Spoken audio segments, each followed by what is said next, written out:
Welcome to the Road Quest post-finale Q&A.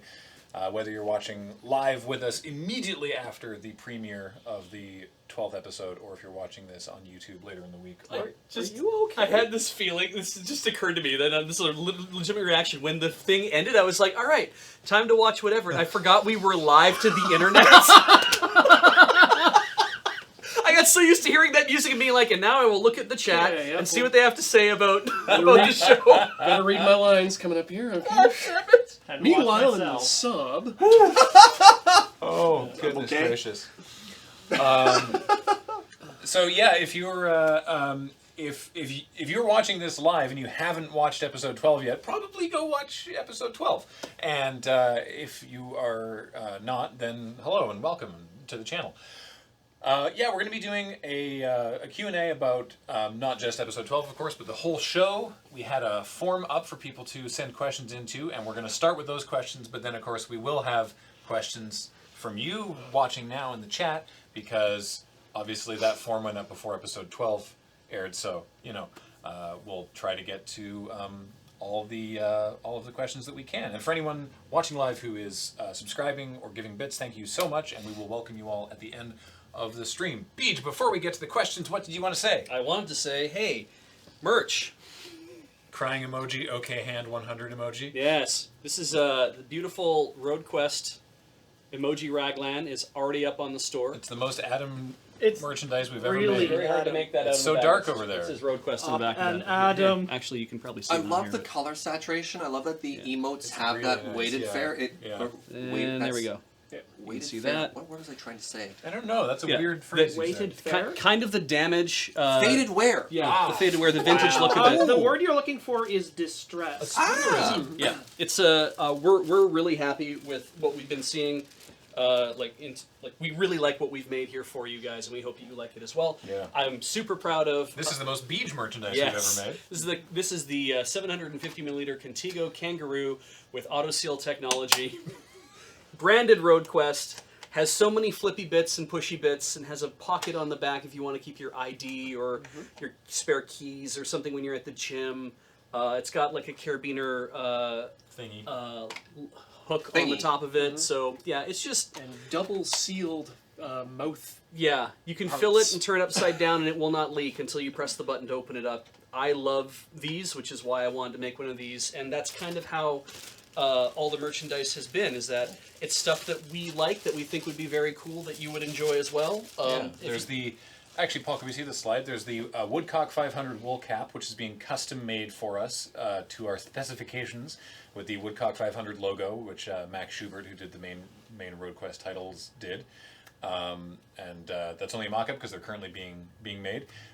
The mystery shirt is, we had a bunch of different concepts that we tried to sort of figure out and couldn't make some work, and so we went back to Mac and we're like, hey, everyone wants the opening title graphic. Can we make this work on a shirt? And he said yes, and there it is, and it looks super cool. And that's available for pre-order right now, because of course those haven't been made yet.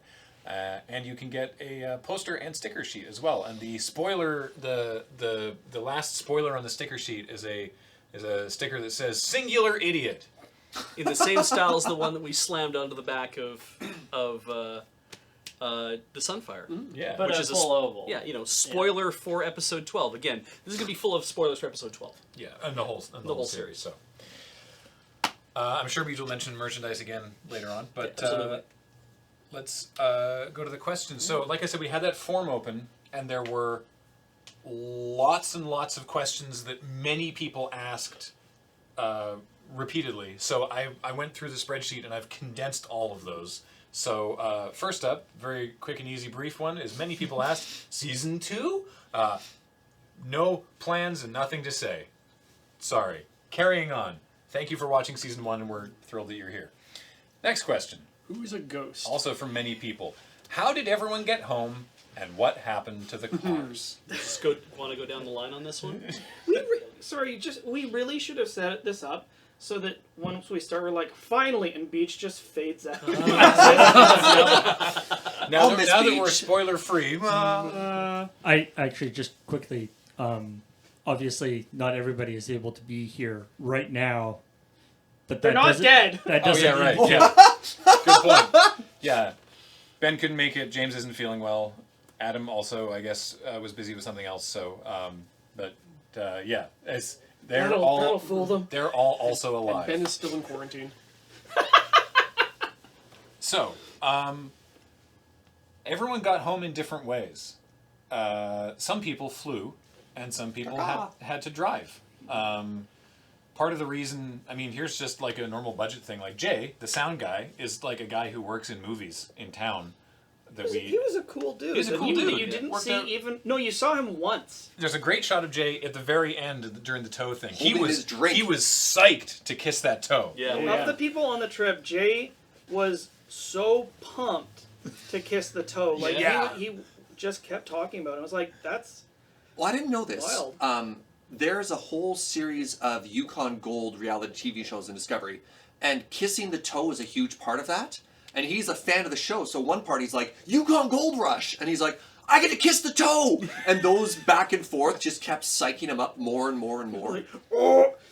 And so, but he, he Also, being, yeah, don't be creepy. Yeah. Don't go looking up Jay and stuff No. like that. That's not his jam. But he yeah. being a like trade professional has like a day rate, and it's like, well, it's cheaper if we just fly him home from Dawson than pay his day rate for the drive back. So we're gonna put Jay on a plane and send him home because it was the Dawson airport, which by the way is like 25 minutes out of town. From there to Whitehorse on like Yukon. Oh, he went on that one? Yukon Airways. Yeah, it's the same with Jason and myself. He tried to be a really good friend. We just couldn't afford to be his friend anymore. Yeah. And then from there back to Victoria. Yeah, Ben and I went in a shipping container. Yeah.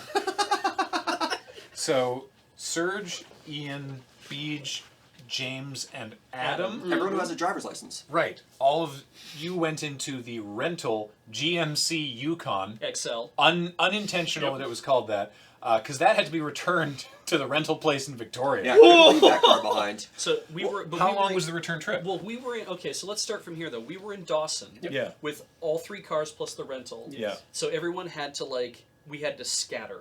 And the idea was, we're done doing this. Let's wake up the next morning. Let's drive back. And again, Dawson to Whitehorse seems like a really short trip, and it's not. Seems like it. No, that... It's a long trip. Yeah. And so we drove back to Whitehorse, and the Saab obviously was. Let's Yeah. Let's roll it back. We rewind have to so that. much we have yeah. to rewind Let's talk to. about that.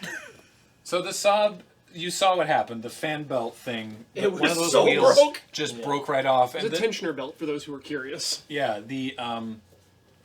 you could see that there was that melted plastic debris that they commented on the episode that Alex pulls like a handful of.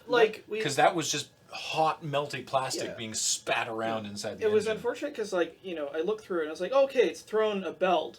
This is maybe fixable. No, the tensioner, wheel is shattered in half. It was half a wheel. The melt, it caused the belt to go against every piece of plastic in the engine bay, which was what was melting it and spraying it everywhere. Yeah. It was unfixable because we didn't have. It was a part that could be had. Yeah. There was no way that we could get that part in the time that we needed. Yeah. And so it had to go to the scrapyard. Yeah, so you heard him say it went to John. Yes. So now, don't worry about the word scrapyard. Yes, because it went to the scrapyard. Yes, where you later saw it to retrieve the rest of your stuff. Because the guy, basically, we sent the guy back to get it, to tow it. It got towed to Whitehorse, and then you commented that it had been detailed. Yeah, it was cleaner then than when I had it. And you don't detail cars that you're going to just junk. So I'm pretty sure Oh. that Sabine is up in the north, tootling around, probably. out there somewhere. Yeah, literally So- having a better life than she ever could. So when we were done in Dawson, we had to drive our remaining vehicles, including the truck, that had to go back to Whitehorse because it was a rental. So we had to drive everything back to Whitehorse and then make a decision. Because originally, we were like, well, we'll go up there, some people have to fly home, and then everyone else will just Drive back. drive back in like haul ass in 3 days, and we'll sell the cars when we get back to Victoria. And if we can get half of what we paid for them, then cool. And then I think it was day 8 or 9 where you started bringing up, you're like, what if we just left them in Whitehorse. That's... If you're sad about the cars, it's kind of my fault. No, it isn't. Yeah, honestly. We all agreed. What, for being practical? Yes, but yeah, being rather mercenary about it. Obviously, we pitched the idea. So my role in the show was predominantly behind the scenes, and I took on the role of line producer from this. So a lot of the budget stuff. So the budget of getting the cars and people and hotel you rooms. produced a lot of good lines. Wow, Jesus, Alex. And at the end, when it came time to figuring out the budget as well, there was, all right, how much is a flight going to cost? How much is food, hotel, ferry? And what is the expected return on what we're actually going to make if we sold the cars, if we bought off? Even if we kept them for emotional purposes, just like how much money was this going to be? And I pitched that idea to everybody, and a lot of people are like, wait, I can get home 3 days earlier? Now, a funny time constraint we also didn't mention, after we finished shooting, we had a pre-release in 4 days. Why? Yep. Really? Yeah. What is wrong with us? Yeah, we had a pre-release to get back to.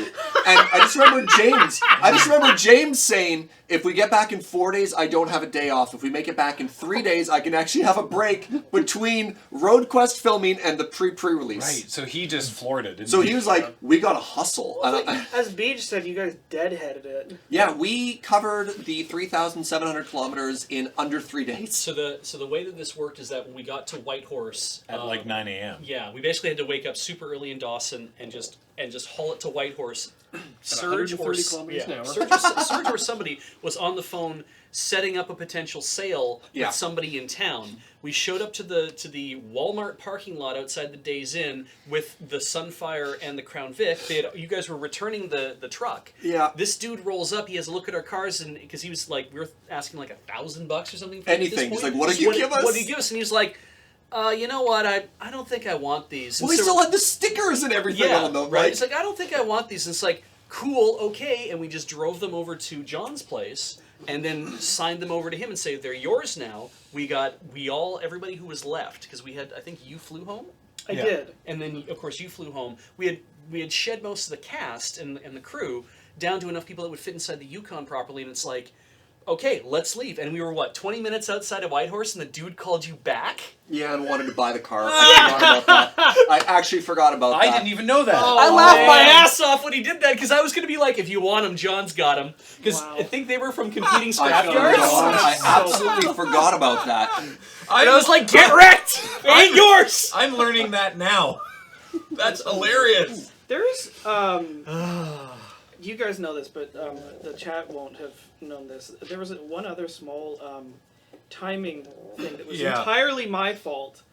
I had somehow gotten the number of days we'd be on the road incorrect, and I had not brought enough doses of antidepressant. Yeah, and I was like, oh, I'm going to run out. Because we were like 10 days up, 3 days back, and you were like, great, perfect. 10 days. It was like, uh-oh. And so you Fortunately, you were careful, and you were like, I'll bring 11 days to be safe. So fortunately, with plenty of time to spare, I was able to go to a pharmacy in Whitehorse, and they called my my pharmacy in Victoria to get my script, and I was covered. Cause I mean, I don't know, the Canadian healthcare system tends to like take care of you for stuff like that, or it's just like, we're not going to send you away without a thing you need. Yeah. Because it'd be like, this would have been bad otherwise. But yeah, it was just kind of amusing. But I think that answers what happened to everybody and what happened to the cars. I do want to point one more thing about Sabine, though. That if that car had not exploded the way it did, I would be driving that right now. Yeah. Like, I literally was making plans to buy it off the site after the show was done. Oh. Really? And Which is good. And when we pulled into, we still had the license plates because they're technically part of the province of BC and they're ours. But what I also have, which I did not bring for this, I took the hubcaps off my car. Oh, did you really? Yeah. Off the Crown Vic? Yeah. And I've still got Sabine's manual holder. And that free hammer. Yes, and the free hammer. And I don't think James, I think James could have maybe tore off the door handles I don't or something. think James says I have the volume knob from Gandalf. Yes! Perfect! So needlessly hateful. Oh, love it. right. We have a special guest here joining us. Hootie's been on the Loading Ready Live set since we got back. Yeah. So many people saying, did Hootie make it back? Hootie's been on camera. Yeah, You've Hootie's been here the whole seen time. Hootie. Hootie's been on the background of the live set the entire time. Hootie got birthed out of the cat butt. Yeah, Oh! yeah, it's true. For those people asking what the red button did in the Crown Vic, it was probably an ignition lock that was installed after it stopped being a police car. It's an ignition lock. You can get, BCAA does this where you can get lower insurance rates if you'll install an ignition lock on the car, so you press the button and then you have to have the key to start and like do all this crazy shit. I've seen it where it's like you actually have a fob, so you have to put it to unlock the ignition. It's just to keep people from stealing your car.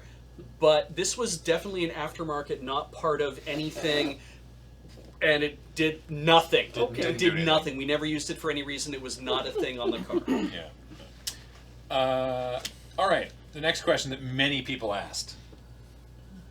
A lot of questions about this from episode 10, which is, what did I or the crew think when the hosts ignored our instructions to take Yukon Highway 6? This is such a good story. Yeah. So here's the thing. Ever since I was like first planning this, because I'm sort of jumping ahead. There's a question later on which is like, who planned the route and why, right? And so I did the main planning of like where everything was going to be.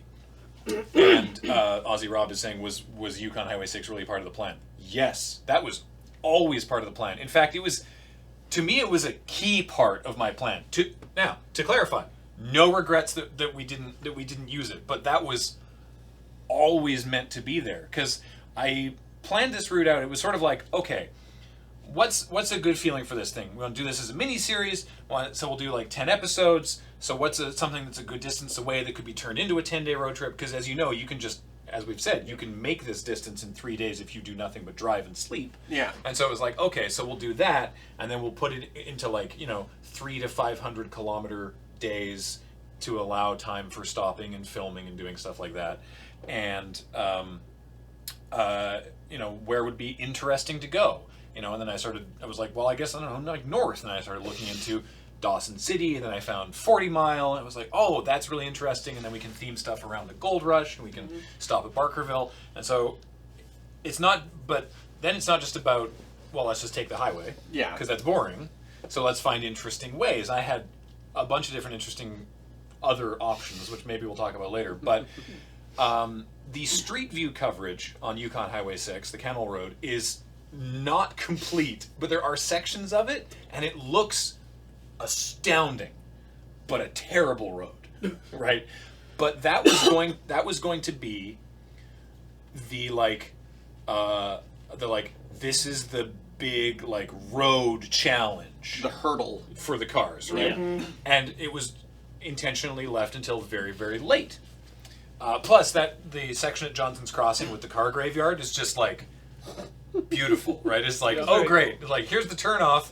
Enjoy all these dead cars. We're gonna die. So that was always the plan. We hadn't expected the Cranberry Connector, as it's called locally, which we refer to in the show as the Niska Highway, because if you go on Google Maps right now, it is called the Niska Highway. Turns out that's not the Niska Highway, but Google and Wikipedia are both wrong about where the Niska Highway is.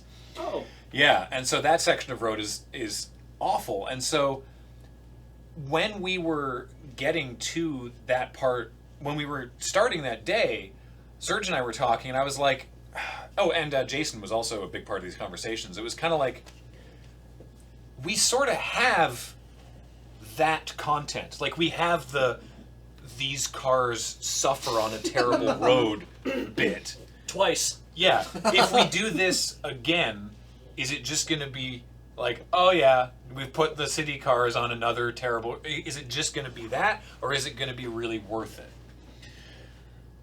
Then the Saab died.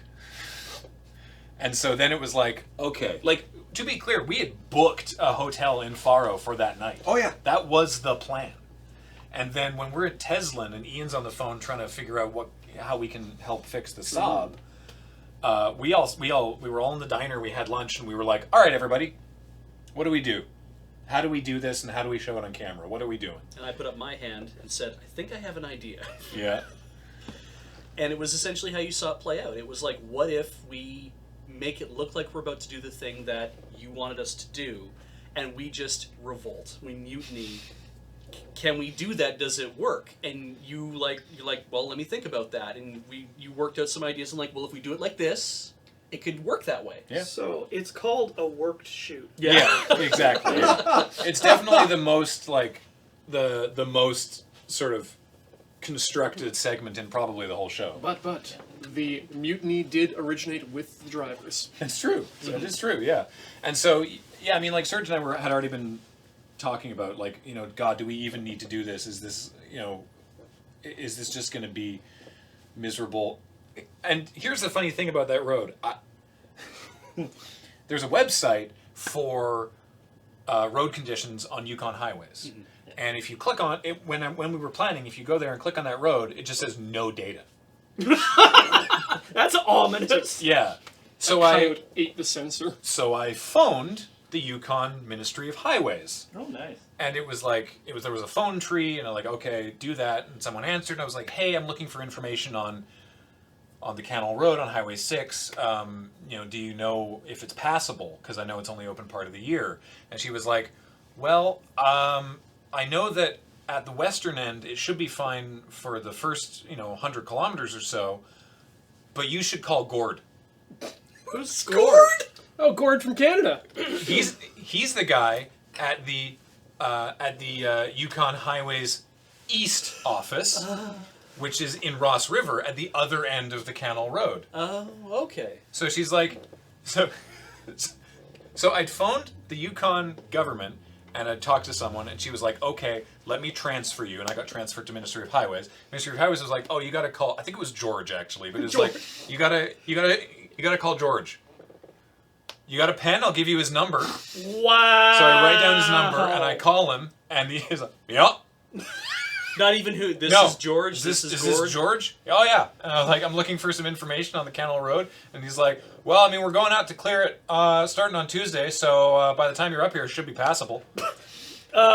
Short conversation. Yeah. Yeah. So it was like, and then the bit that you said that morning in my note was the conditions were difficult. That's what the website said that morning. I see. Okay.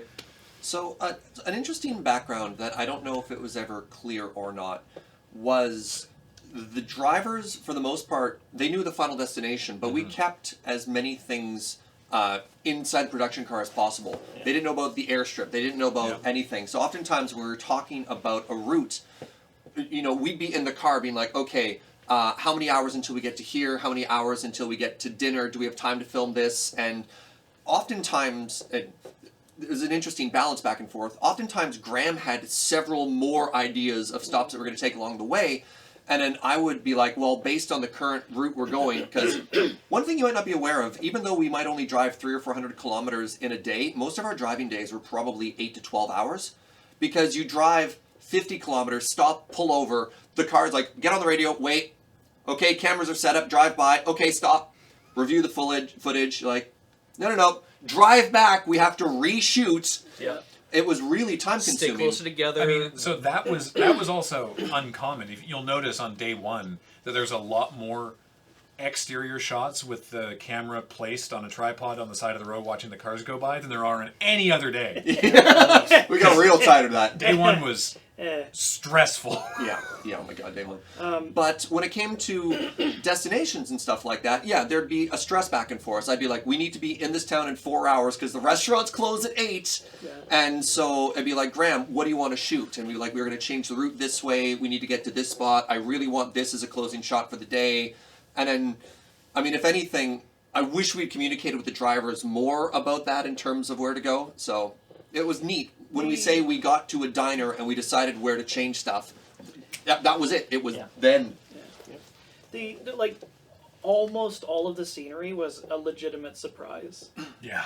And some of it was like really quite shocking. Like often to me as well. Yeah. Well, when we got off the Niska highway, I think it was either that night or maybe in the morning, and we were driving, and I was like, why are there all these giant mounds of dirt by the side of the road?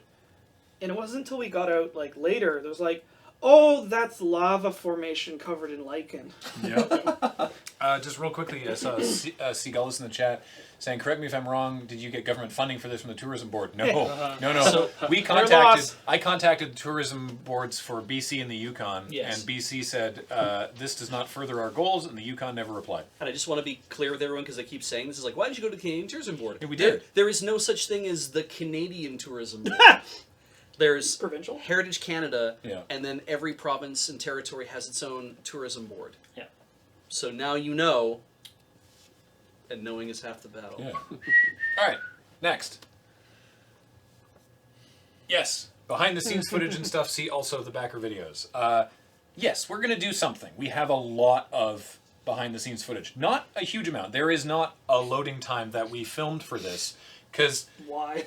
we said this so many times, and it's in the credits of every episode, but the entire crew that was in the only other vehicle was Serge, myself, Jay, and Jason. And we Yep. had jobs to do. Yeah.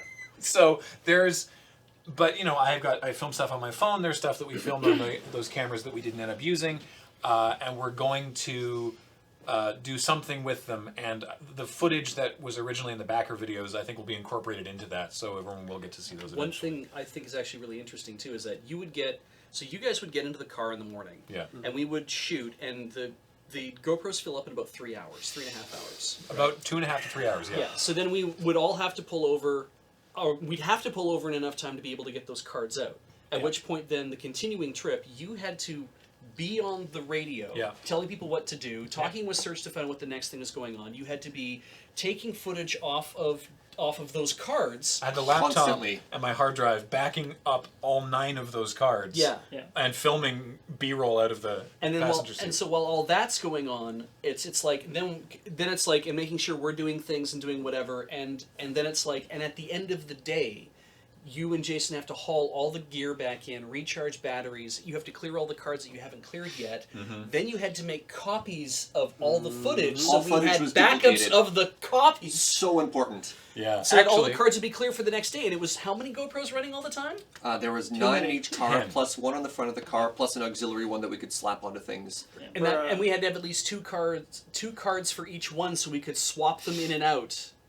There was lots of gear. Did you get to close your eyes? Not Graham. Oh, 3, sorry, He 3 doesn't in each sleep. car. Yeah. 3 in each car, 9 altogether. Yeah. Sorry, 3 times 3, not Here's, 9, my apologies. Paul, could you actually just play this is a short little video that I have some amount of ancillary footage prepared.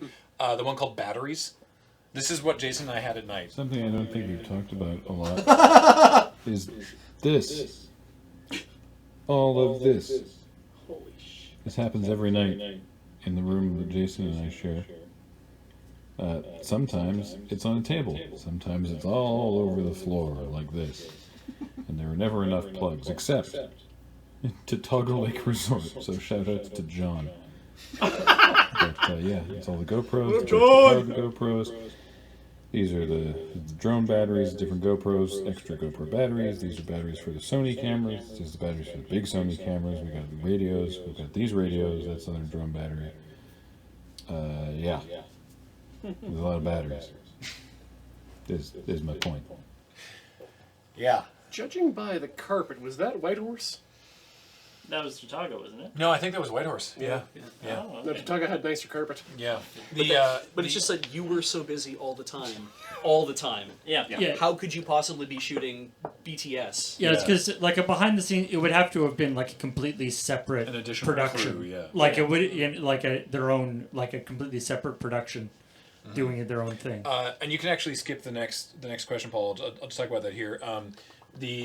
We intend to do something with other footage at some point. I don't want to make any promises, but also there is the thank you video where we thank all of the backers. This is a long list. The video is about 45 minutes long, where we thank all of the backers that I think it was a monetary threshold by name, and that'll be going up at some point. But I literally was working on it today. we filmed it in all sorts of different places on the route, so obviously we didn't want to do it until the end because it would be spoilers otherwise. So, yeah. Next question, also from many people, was for the hosts. There we go. Is there anything you really wanted to make the final cut that didn't? Anything that came up in your cars? Yeah, actually. Yeah, what's up? Yeah, there was a lovely monologue I did on day one that was mostly unusable because unfortunately half the car was sleeping. I'm right here. It's okay. You were tired. It was a long ass day. I mean, there was. Is that why it was a monologue? Because half the car was sleeping. There's like one or two things that like I think I kind of wished I had done. Mm-hmm. The sequence where I build the gunpla. We only figured this out afterwards. It's like, you know what I should have done is turn it around and be like, that's great, and bunged it right out the window. Like, just yeet. There's a bit that I don't know when it was actually said, but it was not on camera, which was on the last day. Oh, right. Joking about what they were going to find at 40 Mile. And it was going to be, it's like, we're going to get to the end, and there's just going to be... This is Adam, I think, who had We're going to see... Wario. It's just going to be an empty field, and Wario is going to be there, and he'll go, "Wah, Nintendo is real!" And we'll just go mad. Yeah. So I vividly remember Adam just losing it, laughing so hard about that. It's like, so good. Nintendo is real. And where was the footage from that? Because it was It it was was never 40 Mile. recorded. Oh, it was when we were walking? Yeah. Like, oh. It was just as we left the cars and started walking. Right, Yeah, right. we didn't have footage of it. And this has become a 2-year running joke Yeah. amongst all of us who have been here, and we have no video evidence. You're not getting a T-shirt of it either. No. It is a shame that we didn't shoot much when we got to 40 Mile, because there was a lot of really cool Yeah. scenery. We because stayed there at least an hour just wandering around. Yeah, because there's a bunch of abandoned buildings and like a bunch of abandoned mining equipment. Yeah. Which, I mean, there was tons of that in Dawson, which we didn't get a lot of. Oh, look at, there was but this really cool thing from the dome, which was that amazing view down to Dawson and down the valley at the beginning of episode 12. Yeah. You could see where previous riverbeds that are now dry had been dredged. Oh yeah, And because it looked like, you said it looked like welding beads. 'Cause Yeah. you could see the gravel Even along the piles. side Just, of the it looked road. like these enormous long welding beads that going was down the really, road. It was really wild. Speaking of, sorry, I really wish we could have like seen inside Dredge 4. Dredge 4. Yeah. That would have been That was But nasty. We got there at 8:30 at night. Yeah, so You're still that not bright. that, not that you could tell.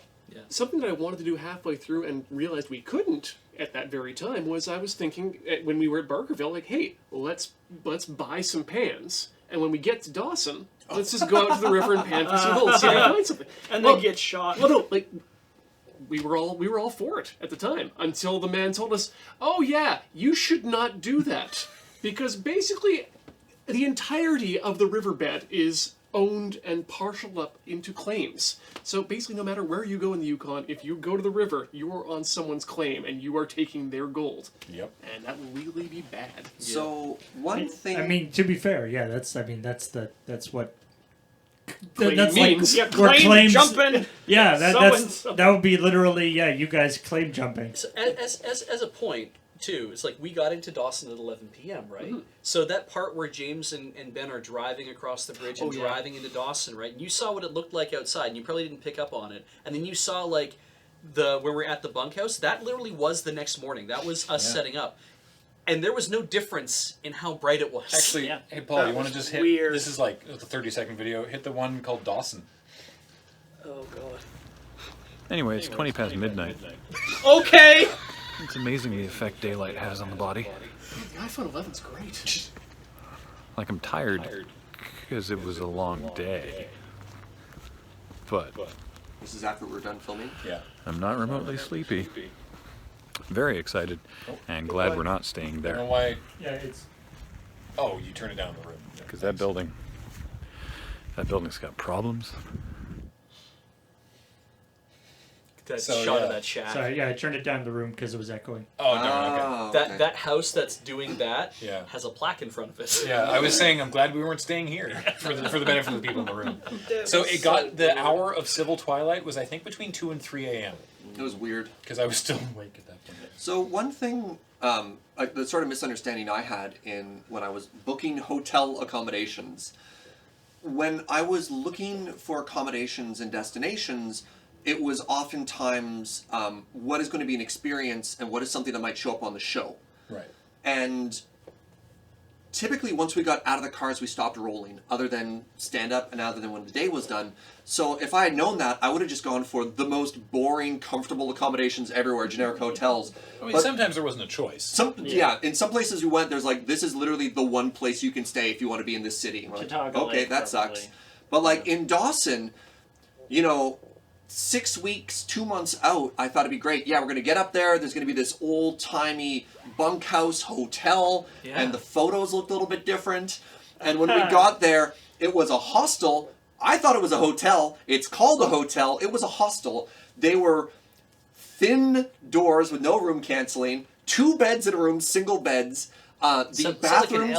Set like an L. Yeah. The bathrooms were outside access only, so you had to like go out and Very clean. Incredibly clean. It was Communal beautiful. bathrooms. It was beautiful. It was very aesthetic. But after being on the road for 10 days and we were tired, I just looked at all of my good friends and I was just like, oh, I have let everyone down. I have failed my friends in the 11th hour. And we had a conversation about that because it was like, there's probably room at the same place that the crew is staying. So... Oh, this is a different conversation from the Serge Yeager's an asshole. Yeah. It's like, but we didn't have that conversation. It did get brought up that it was like, there is rooms, we think, at the other hotel in town where the comfier touristy hotel in town. Do you guys want to stay there? And like James says, he legit liked that place. I liked the place. I didn't want to stay there that night because I was really worn out. Yeah. But then I was also like, I don't get to do this ever again. Yeah. Maybe I just do this and then of course we were there 2 nights and I'm like, I'm not moving after I've been here 1 night. Right. And frankly, when my head hit the pillow, I was gone. And we drove all over Dawson. There's no Hilton there. No. Let me tell you. Now the place that you guys stayed, was a proper hotel, proper like 2 queen-size beds, and I actually used your shower because I was also going to go use the laundry there too. And it was like, these are normal-ass hotel rooms. They're just like what you expect, very clean and very nice. Mm-hmm. Yeah. But they're dressed up to look old-timey on the outside. But that was definitely an impression I had when we got there, was there wasn't a conversation ahead of time, or when his camera's on, when our camera's off. Yeah. Are we going to talk about the accommodations? Because even in Barkerville, we spent a bunch of time walking around there, and that, being in the St. George Hotel, was incredible. And we used a bunch of that stuff. And that was maybe the most interesting place we stayed. Having that entire city to ourselves is Yeah. fascinating. Yeah. And was there a chance for some of the other destinations to also be like that? And I mean, originally we planned the one in the Niska Valley was the guy who runs the B&B was going to like talk to us about making dinner or something. He was going to be part of the show. Yeah. I don't exactly recall what we were going to do with that footage, but when we got there and we'd just done the Hell Road and we were like, no, we'll just eat, thanks. Mm-hmm. And then we'll eat and lose consciousness. Well, we were late, yeah. And there was a moment where we weren't going to go to the hot springs, which sounds wild to think about it now. But we were all fed. We were indoors. We were warm, and it was like, okay, does anyone actually feel like going back out? And it was one of those things of like, we should really come on, let's go and do the thing. Can you imagine how that episode would have been effed if we hadn't set up the whole thing in the morning. We would have edited it differently. Yeah. But There's one segment that I think Ben recently actually referenced on screens sometime in the last week or something with Hootie that got cut. Oh yeah, when he kept sniffing Hootie's hole. This off. Oh right, huffing Hootie, huffing Hootie ass. Yeah, I don't know. 5 times. No, you gotta take the plug out. Oh, he's not aged well. Why are we huffing Hootie? Smelled good at the time. Are we doing apparently. Hootie hits? Like what? It has a unique scent, apparently. Ben was the only one who liked the smell. How is it, Alex? No, I won't. Yes, I will. Get those free monomers. Right? I didn't expect that. You know what? Xylitol. I know why he's doing it, yeah. Can you pass the Hootie over? Yeah, I'm curious. pass the Hootie on the left-hand side. Okay, sure. So someone said, yes, we did indeed after you go to the lodge that we were staying at. and then It's mezcal. and then go to the It's mezcal. and then go to the hot springs. Yeah. That is not what I expected. Have you huffed Hootie? I did on the road. Yeah. Ben did try and rinse Hootie out at the place, the lake, Yeah. where you did a crime on the Saab. Oh yes. Ah, yes. You did a Yeah. crime? I did a crime on the Saab. And it made the smell worse. So when I was saying that we would have edited things differently, I think that's going to lead in neatly into, Paul, the question I bolded, which was, lots of people asked this one, which was, what was the hardest part about making boy. Road Quest? And because I've been involved in each part of it, it's definitely the post-production. I mean, obviously it lasted a long time, but yeah, the editing took a long, long time because it was really difficult. It was really... There was so much footage. So there's a question further down that some people were asking how many hours of footage. So I did some quick math going through selecting all the footage for each day. How much do you think? 900 hours. Hold No, on. I had come up with this. I remember before. doing Give me a this second. calculation Give me a in the second. car, actually, based when I was talking to Alex, thinking like, we only really need to do 2 minutes of funny stuff each day. I Right? remember you saying that. Yeah. So, Well, so I'm gonna do let me make a guess. Let me make a 901 guess here. okay. So I'll show my math. Okay, I'm not counting audio files because we do have any time that we were using the lapel mics. Yeah. That created an audio file that has length, and I'm not Sure. counting that. So we had 9 GoPros in the cars running the continuity of the drive we did every day. Yeah. We had 1 GoPro on the front of our car. Did we count that footage? We count that Oh, yeah, I footage. count that. That was running the whole time we were there too. We had Jason, this is the 11th camera, shooting out the back of the car at least half of the day, all day. We had one of the A6500s as a hand camera, because when we did stand-up shots, Jason actually brought the big camera out. So the A6500 was the second one.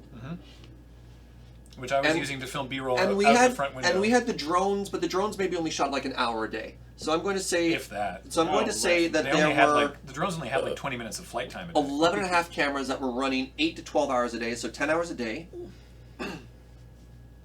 Hold on.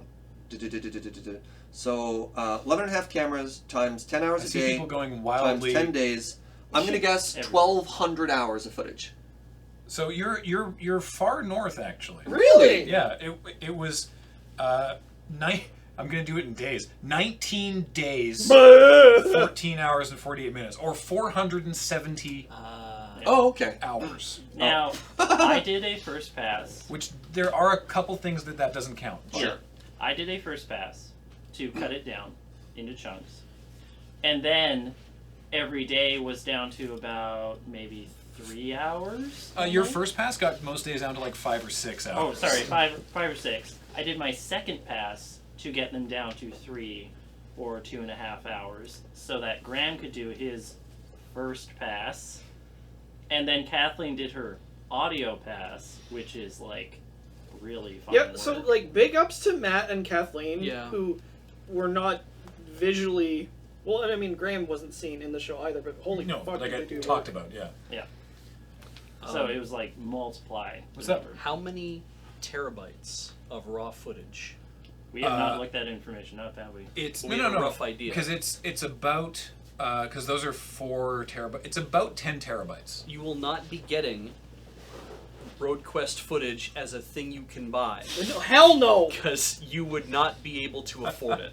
Well, so some people there was a question I had further down, which some people were like, hey, DVD or Blu-ray release, and no, I don't want to commit to that at all. people don't buy Buy physical media I'm anymore. sorry. I'm sorry. If we were to do it, it would it'd look be- nice, but Yeah. Start caring more about video, so you start buying more Blu-ray. we had a Then we moment could do that. the other day. Yeah. You were over. No.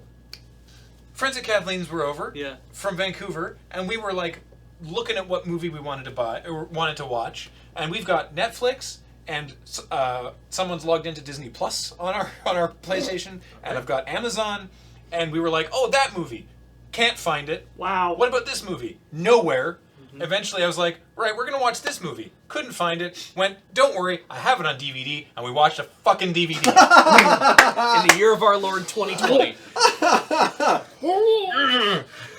But the thing is, I know. yeah. no one is Oh, getting it's not that bad. No one is getting a collection of raw media from us. Please do not ask. No. Do not ever expect that. Would we actually do a physical release? It would have to be like a USB stick full of stuff, and even then, I don't think we want to go to the effort of that just yet. So, don't get your expectations up. It's online for free. Yeah. Yeah. To be fair, that only worked because you happen to have that DVD. Your collection does not rival that of No. Netflix. I don't have very many, but I really like the Imposters. This one on line 10, Paul.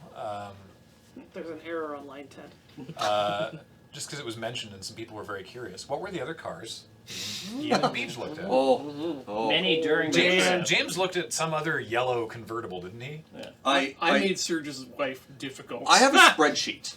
This is going to take me a couple minutes, so vamp for some time while I look this up. I have a whole road quest folder. Like the first 3 or 4 days, I kept like chunking out footage to maybe use, which I don't think we did for length, Yeah. of Beej crane necking like, oh, I could have gotten that RV. Yep.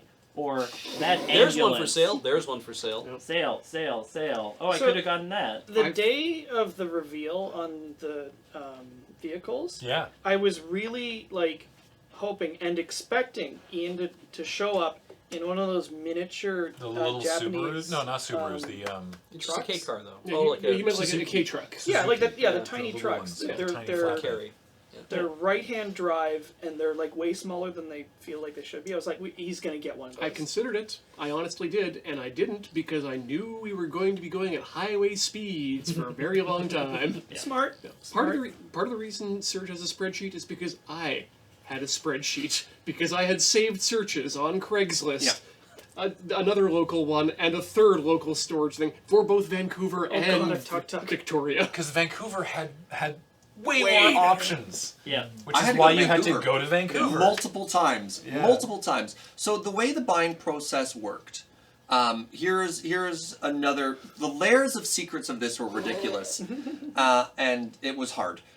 The drivers were allowed to talk amongst each other and us to figure out the cars, but we never wanted the co-pilots to know what the cars were, so that reveal was more organic and stuff like that. The reason we all talked back and forth, the drivers in production, was because we didn't want, as unlikely as it would have been, three of basically the same How thing. funny would that have been, though? But we wanted there to be a variety.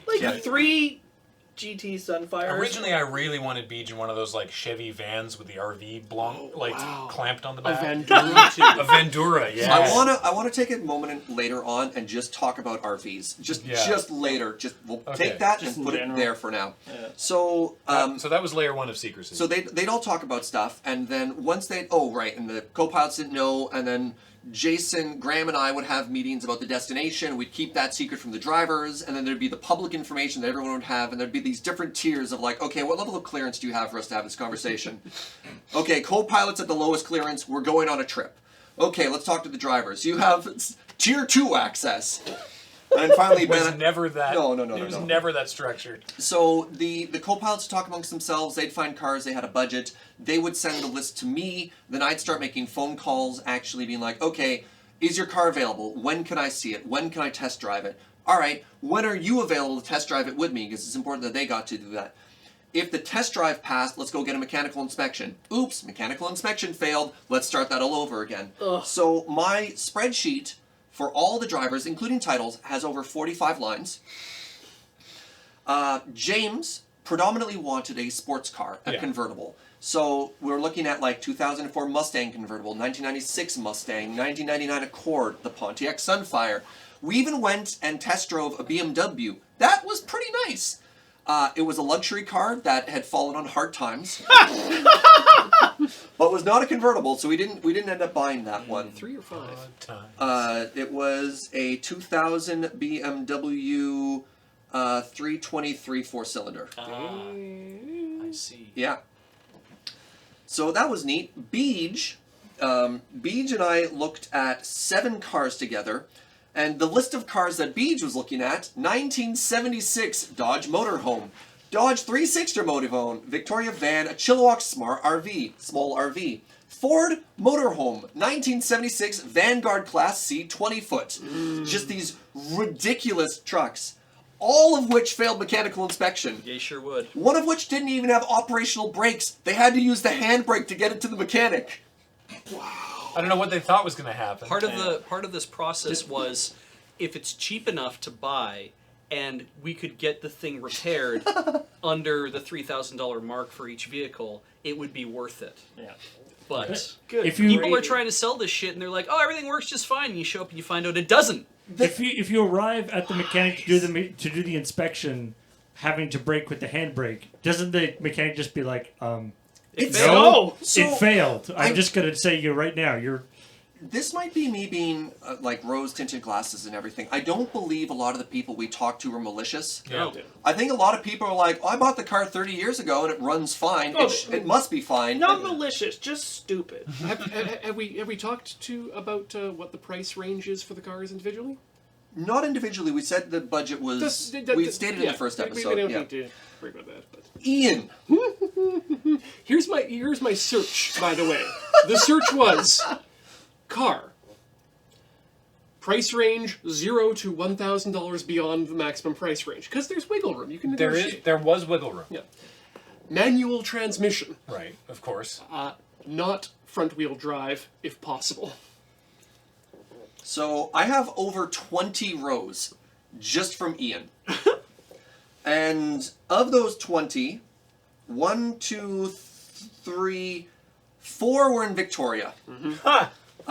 Most were in Vancouver. Some involved the communities 4 to 5 hours north of Victoria, in like Courtenay, Comox, and One of those was a mid-90s Audi that had its engine, it was an Audi Quattro, with the engine removed and swapped out with a 5-cylinder inline diesel. And so some of the examples we have, the 1993 supercharged Subaru, a 1985 Fiaro GT, an 89 Toyota MR2 Turbo, the TE72 Corolla Coupe. Like all What was that kinds. really funny looking red one? That was the 93 Subaru, because it was again an import. It was a Subaru It K looked so car, bubbly. tiny little thing, Yeah. Big hood scoop. all-wheel Yeah. drive. So a lot of your choices, like this is the other thing. Coming back to the three of us, James knew what he wanted. He wanted a straight up sports car with convertible thing. You wanted I wanted something. something quirky. Yeah. Right. You want something that's an unusual piece of automotive history in some way that looks very interesting. What I wanted, I was like, F. Because that means that I can't do that and I can't do that. Because everything has to be different. So what am I going to do?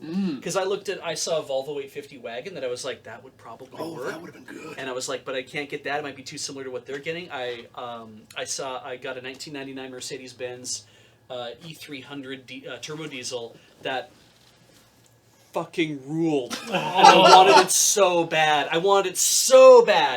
But ultimately it was like, if I'm going to pick something, I want to pick a van. I want to pick like an RV. I want to pick like mostly what I really wanted was just a camper van. Yeah.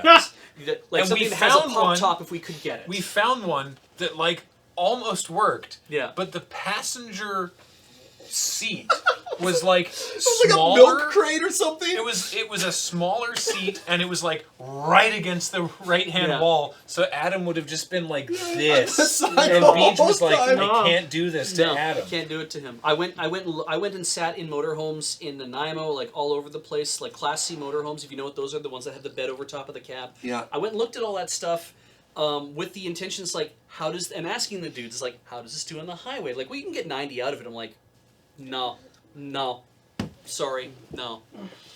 When you drive 3,000 plus kilometers, we had a big conversation. We had a very big conversation of Beej, Graham, and myself. And Beej is like, I found the perfect RV. And Graham would be like, oh, that looked really good on the show. And I was like, it maxes at 90 kilometers an hour. You're like, but it's aesthetically perfect. And he's like, yeah, it'll look great on the show. And I'm like, And it'll ruin.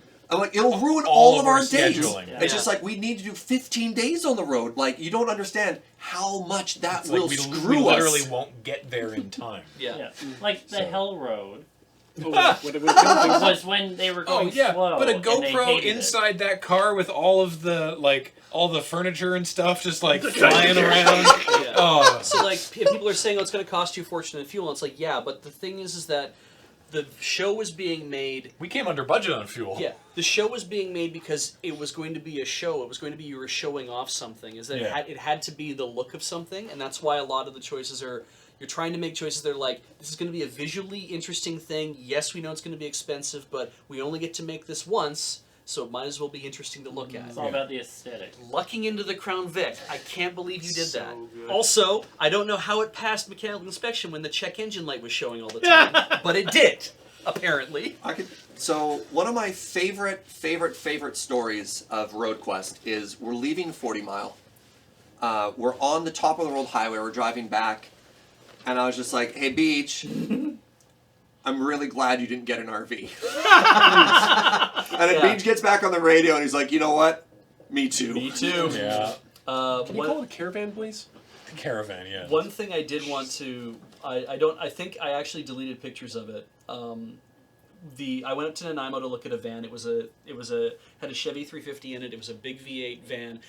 Think of what the 18 van looked like, essentially. It's just a big black van, right? But when you opened the door and slid it open, floor, walls, and ceiling, thick red shag carpet. Oh, man! I remember. A bar I built into remember. the side of one of the things, Oh, a removable man. table, and only the rearmost back seat. The entire interior was just open, and I was like, "Holy shit! I must have this." Jesus, that failed. Jesus, Beach, you know I would have stocked that bar. Yeah, yeah. It would have been so perfect, It except was- that it failed. I drove it, and I'm like, "This isn't great, but I think we can make it work." And two big That bucket seats, and they sucks. swivel around to face the back. I'm like, it would have been so What? nice, but it failed the inspection. And I'm like, the last thing I want to do is be halfway. The last thing I want to be is on the way to Saanich or Squamish and breaking down the side of the fucking road. Yeah. Thank God that never happened with. Well, I quite enjoyed the Pursuit vehicle. Oh, me too. I'm glad we got it. That was a buttery ride on that garbage road. felt by the so way. good. Well, I mean, at least by comparison. Yeah. All right, let's try to go through some of the individual questions now. Paul, I've moved ahead to line 14 on the spreadsheet of truth, which I've just decided to name it. One of these spreadsheets always tells the truth. The other spreadsheet. So this is a question from Real Gamer Cow. Were there actual notes every morning? Yes. So there were some comments about how much of this is scripted, right? And I kept saying way less than you expect. So 'Cause much less than you'd think. I understand. Being cynical is not inherently bad, and media literacy is important, but that doesn't mean that things can't happen. And so the only things that were literally written down in the show were the notes from Grant. Everything else was when we would do a morning stand-up. I'd be like, all right, Beej, you're going to get the note this morning. And I would generally brief that person to be like, this is what it says, because I want to make sure that you hit this sentence properly so that, like, someone doesn't cut in and try to make a joke before the proper thing is there so that it lands properly and we can get a natural reaction from everybody else. Yeah. But then, I'm just thinking of an example, like in Smithers, Yeah. right? It was like, Because I was mad about that alarm clock going off. Yeah. And I was telling everybody, I don't know which one of you fuckers did this. Like, no, it's just that way. I'm like, I know. And then you said, work it into the bit. Yeah. That was just like, okay, we're going to do the morning stand-up. Adam's going to read the note, and I told Adam what the note was and how to pronounce onsen, and just in case. And then I was like, okay, now what else? And then, Beach, do the thing with talk about your thing. And everything else was just improv. Yeah. Those scenes, there was like a general thing, like the morning in the lava fields, right? It was like, we'll do a bit where we pretend that it's on. Everyone was in on that one. It was like, Ben, you read the note, pretend that it was like it's from like the past when the area was seismically active, and then Alex will be like, what? And then Ben will tell him to like just shut up and go with it. But everything else, all like the the terrible joke about lichen, all that. That was all improv. Oh, and like most of them were one take, maybe 1.5 takes. Yeah. We walked through the sign forest, and I stopped and I saw, and I went, "Oh my god!" And I yanked the sign off. That sign actually wasn't there; it was actually leaning up against. I was on the ground. Yeah. And so the note from Graham was essentially, it's like, put this thing on, like you'll have it on your phone. And I'm like, oh, I walk up. I was holding my phone, but also see the sign. You can see me grab the sign and pull the sign off, and I had my sunglasses on. So what you're seeing is actually me looking at my phone, reading the thing the entire time. There is nothing on that sign of importance. I did not destroy my phone. The thing about the phone is that you can throw a case and it looks like a phone. Yeah. You just watch me break Jimmy again and tell me this show is scripted. Oh, that was so I good. completely missed that the first couple times. I Like when So I was there, funny. I just I- like people were busting out laughing. I was like, huh? Yeah. So Well, again, as you mentioned earlier, one of the big things that Graham wanted as director here was organic responses. So, and often to, the criticism of the people, they'd be like, tell us more. And we'd be like, well, you'll see when you get there. Yeah. Well, Like for Barkerville, we made them wait on the road in the Well, middle we, of like, nowhere. Went and Yeah. had them let us in, found Jimmy, talked to him, be like, okay, can we do it like this? And he was Yeah. like, oh, yeah. I think that was when I graffitied the front of the cars and made one of them moe. Oh, yeah, 'cause Yeah. we were waiting. Yeah, we had Just time. like, all Well, right, well, and like Ben had an incredibly organic reaction to all of the horses in oh man, that poor Ben. He never told us, because why would he? Why would it come up? He never told us he was allergic to horses. And Search- if we had known, we wouldn't have ridden the coach. Yeah. But we didn't know, because why would it come up? And he didn't Serge, tell us. You had an allergy, like a food allergy spreadsheet. It's like, please put down everything. It's just like, It's like, we're Didn't both not fit. going to eat horse, so I'm yeah, fine. it's just like, Yeah. Did I? nobody thought that we would encounter an horse. Oh, we had antihistamines there, but when you're very allergic to something, Oh, he was messed people up. who don't have allergies don't understand how much it sucks to have allergies. Yeah. As someone who has a lot of allergies, people are like, take a pill, come over to my house that has cats. I'm like, you No. don't understand. No. I'll die. I miss you. Do you have? I gave you all my drug allergies, didn't I?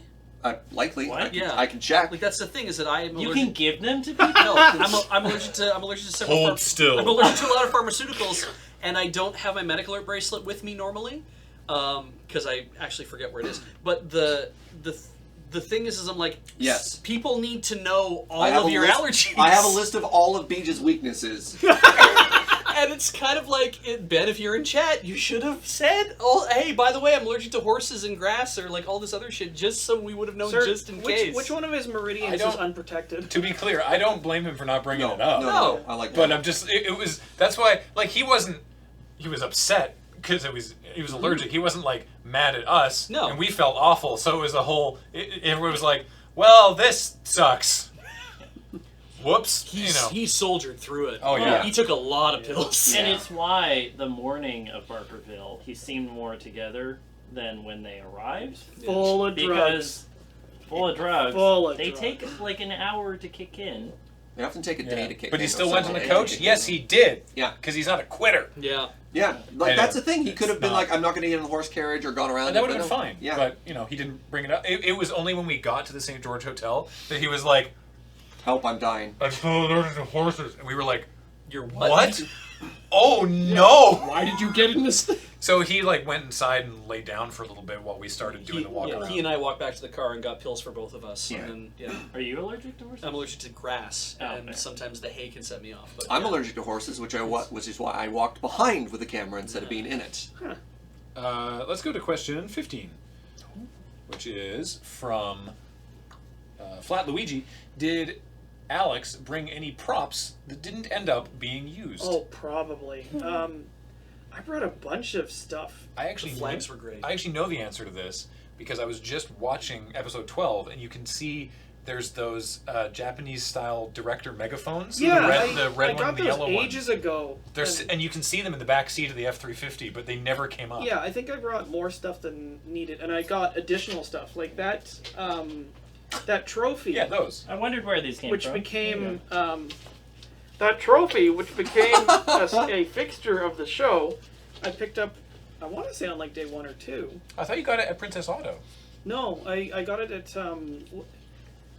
Is it the Dollarama next to Canadian Tire? yes, that's where I got it. I I don't went know. in there and was like, oh, there must be some cool stuff I could get in here. Somebody at Princess Auto bought a fishing rod, and they're like, I'm sure we're going to use this. We never used the fishing rod until like a year and a half later on Live. We yeah. used that fishing rod. That was bought at Princess Auto for Road Quest. Oh, yeah, we never used in the show. We came close to doing a bit with it, but we couldn't figure it out. Yeah. But that is we were going to try and catch our dinner. Was what it Right. was. We bought a mosquito suit, full body mosquito suit. Yeah.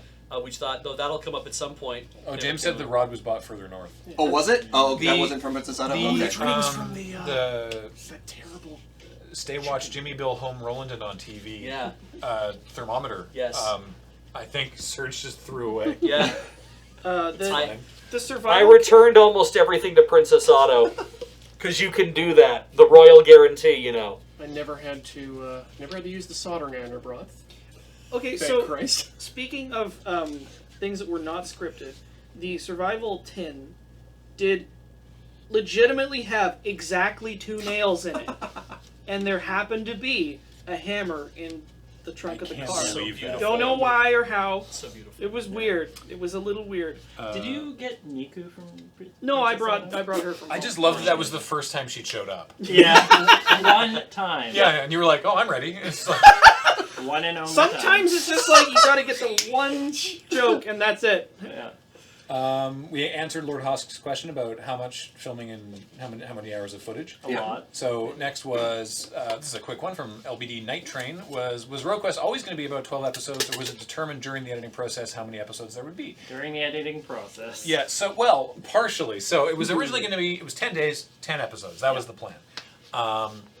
Halfway through day 1, Beach's car isn't turning on. We're stuck at the side of the highway. Some people unrelated to us had a small fender bender on the highway right nearby. It was a Yeah. really stressful moment. Oh, and boy. Jason comes over to me and is like, "This would be a great place to stop episode 1." Yeah. That might be the only episode we filmed. because of course we had the whole day 0 car reveal stuff, and he was like, "This might be like really," and I was like, "Well, we'll see." And you saw. and ended up that being the case. And then also day 5 when it was like we have the airstrip and the terrible pothole road. Yeah. We were like, well, there's enough stuff there that can be a split day. That was off the cuff, especially since the Hell Road we didn't know was going to That be wasn't a supposed to Hell be like that. It wasn't supposed to be like that. Speaking, actually, how did you figure out Woodcock? Oh man, wouldn't that have been great if I'd planned that from the beginning? Yeah. That was really I want to cool. say 3 days before we left, Jason was Googling abandoned airstrips Canada. They Thank have you, that? Jason. and he was like, "Hey, what about this one?" And we looked at it, and I like did a bunch of research on like because there's regulations around what is and is not an abandoned airstrip, and that one, Woodcock, as it turns out, was like barely off the path we were going to be taking anyway. Yeah. And so we were like, "Awesome, great, let's do that." I think I remember being in a Google call with Graham, and Graham's like, "Check this out." I'm like, "That's an area for us." He's like, "No, zoom in." And he's like, what? Yeah. And unfortunately, when it's something like that, we don't know ahead of time if We didn't do a location reconnaissance. well, for if we're this. going to be able to get in, if Yeah. it's locked, what it's going to be like when we get there. And this conditions? is where it was really tough dealing with the drivers because we wanted their organic their reaction. So we had to be like, "Hey, we're going to drive off the side here. We're not going to tell you where we're going. Beej, you need to pretend that Beej, you know need what's to pretend happening. that you're owning this." Yeah. Beej didn't even know that it was going to be an airstrip. We were like, Yeah. Beej, we're going to try something. We need you to act like you know that there's something there and we're going to go. But there might That not was even so be a bad. payoff. And then we wouldn't have used it. But Yeah. it's like, So one of my favorite. Do you mind if I go a little bit Please, behind? One of my please. favorite bits here was we didn't know where it was. So when we found those abandoned murder houses, we pulled over, did a U-turn. Graham got the drone out, and actually did reconnaissance with the drone to try and find the airstrip. That's really The footage, the drone footage under Ian's narration of like, you know, like, well, now Beej had led us here in the middle of nowhere, whatever. That's just because I was like, well, I'm taking the drone up, I might as well record. Yeah. Because I was like, it's got to be here, and then we found out where the road was. The gate was not locked. Nope. So we just drove right down to the airstrip, which, by the way, as of this August, has been cleaned up considerably by like local aviation enthusiasts who are going to turn it into like a hobbyist airfield. It's not Nice. active, but is usable. Yeah. Yeah. So there you go. Actually, speaking of drone shots, Demigod Chaos, what was the hardest drone shot to film? Bell 2? Bell 2. Oh, okay. So yeah, so Jason did one at Bell 2 of you guys going across the covered bridge. There's the heliskiing. He filmed. He actually filmed. There's a shot we have of taking the drone through the bridge. Yeah. Whoa. A bunch of people were asking who did the drone photography. Primarily myself and Jason. Oh, no, entirely myself or Jason. Yeah. We were the only people that did drone photography. He did my favorite drone shot of the show, which is down at the baths in the Niska Valley, up and out, and then through the fog into the valley. I think there's about 3 shots. I love it. Yeah. And that took him a couple tries. But let me show you the drone shot that went the wrongest. Yes! That went the wrongest. Can't Yeah. wait. The one that led me touching Paul, the it's the drone. video called Drone Crash. Spoilers. Yeah. Sorry, we'll play in the sound won't play. Okay, the sound won't play in the room. All right, thank you. You couldn't hear Well, the screams. It's day 7. We're in the mountains. Finally had a drone casualty. The drone itself is probably fine, but I think I saw one of the propellers fly off.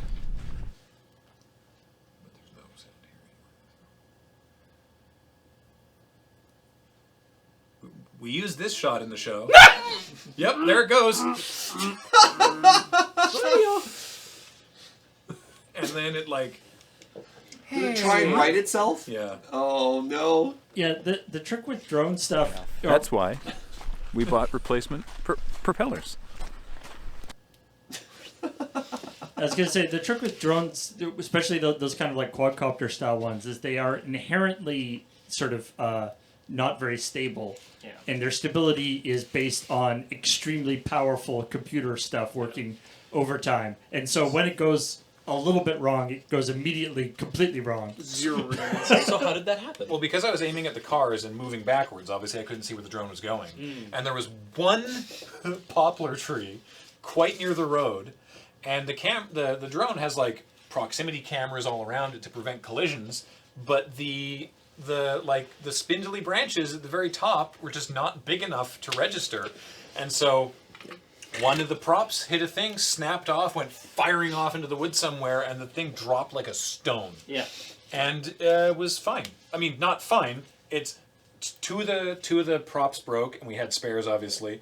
And there's a crack in the body, and one of the proximity cameras doesn't work. It did take a little bit of bending to get it back in order. though. But it flies. Yeah. So yeah, I should send that in to get fixed. probably. Fine TM. The what I thought was funny about all the drone shots too is that there's very much a thing of everybody needs to just sit here and enjoy it and don't move around so much. Like the shot at the very end is like, I need you guys to look out into the thing and stand there and don't move until we say go. And then it's like the drone I'm just came gonna take out. the drone away for a full minute. Yep, just stand there, and we're just like, and what's funny is that we were all standing there and kind of like just looking off into the distance and muttering under our breaths to each other. of Even course. though the drone was so far away, we're like, Of course you were. don't make a move. We'll just stand here and look like we're enjoying it. Can it tell that I'm smiling right now? I don't know. Let's just look like we're having a good time. You're basically doing like a credit-free, like it's Like at the end of the police squad or something. And there were like 6 takes of either direction. Yeah, of you that never know what too. you're going to use, right? Is it possible to have a little volume in the room, Paul? Like if I turn these speakers down? or I can just turn it down here. Okay, cool. Yeah. Just because the next question was about how, from Mario 42, was how is the multiple GoPro footage and charging handled? So they were all charged because we didn't want to. When we did that test, the pilot pitch test, and we took the cars out to Port Renfrew, like to Beach and Camp's personal cars. We ran the GoPros off of the in-car. We're like, oh, we'll just get an adapter, plug it into the cigarette lighter. Great idea. And that was not reliable.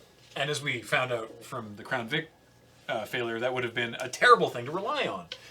So they were actually all running off of big Anchor battery backups. You can get the biggest, I don't even know if it's the biggest, one of the larger size of Anchors.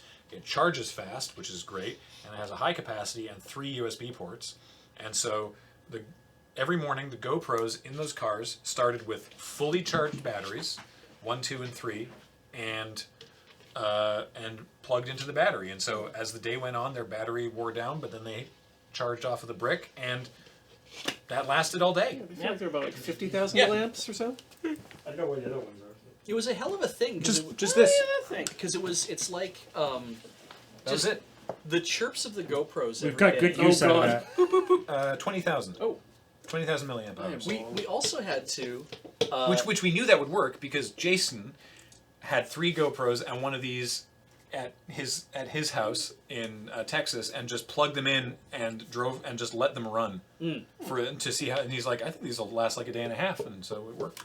One of the things we ran into in the Fraser Valley coming out of Lillooet was, because it's 28 degrees, is the GoPros were cooking. And they wouldn't keep running. And so Jason happened to bring some black mat with him, which is basically very matte black aluminum, Tinfoil. very stiff Right. foil. That's why there's a why lot that more. was There's also a lot more lens flaring on day one Yeah. because we Yeah. hadn't masked off enough of the windshield as well. And so we had to pull over to the side of the road and set up foil tents for every camera so they would not be directly in the sun, which worked great. And yeah, it cut down the flare as well. And also, I was like, okay, we need a bunch of USB-C cables to run from here to the GoPros.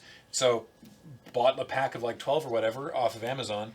And it turns out not all USB cables are made the same because they sucked. And the cameras on day one in the morning between here and the ferry just kept randomly turning off.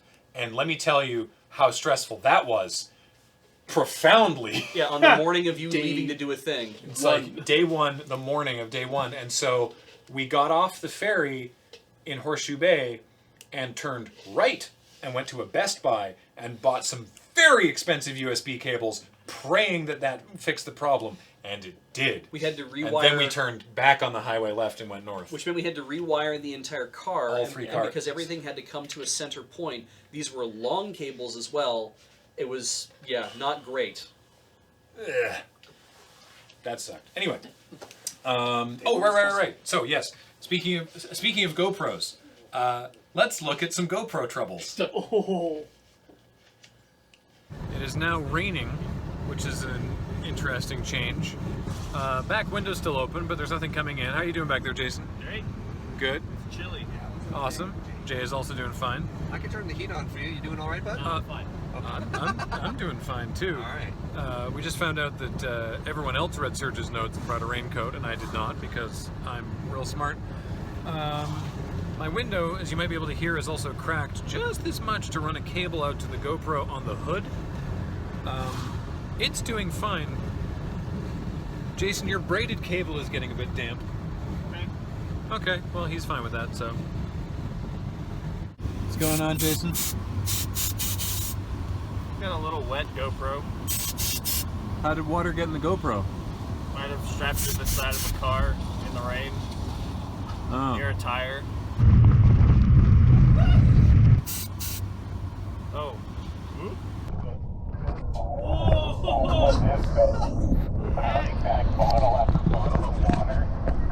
Turned on. Huh. Do we have our first GoPro casualty? Maybe. Well, give me the card. Let's make sure we got the shot. All right, upside, we got the shot. We actually got 2 shots because the mount slipped, so we have like a normal shot of the wheel and then a really rainy shot of the wheel. The GoPro, well, the GoPro looks like this now. So we may have lost it, but I don't know. What do you think?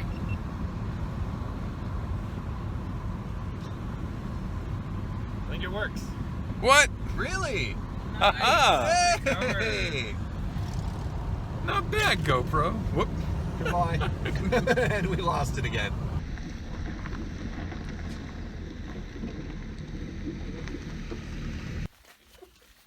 Oh, It's great.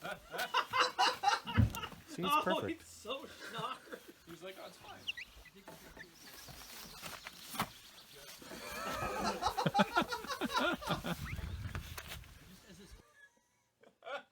Because we didn't film out the back on the way back up that road. Yeah.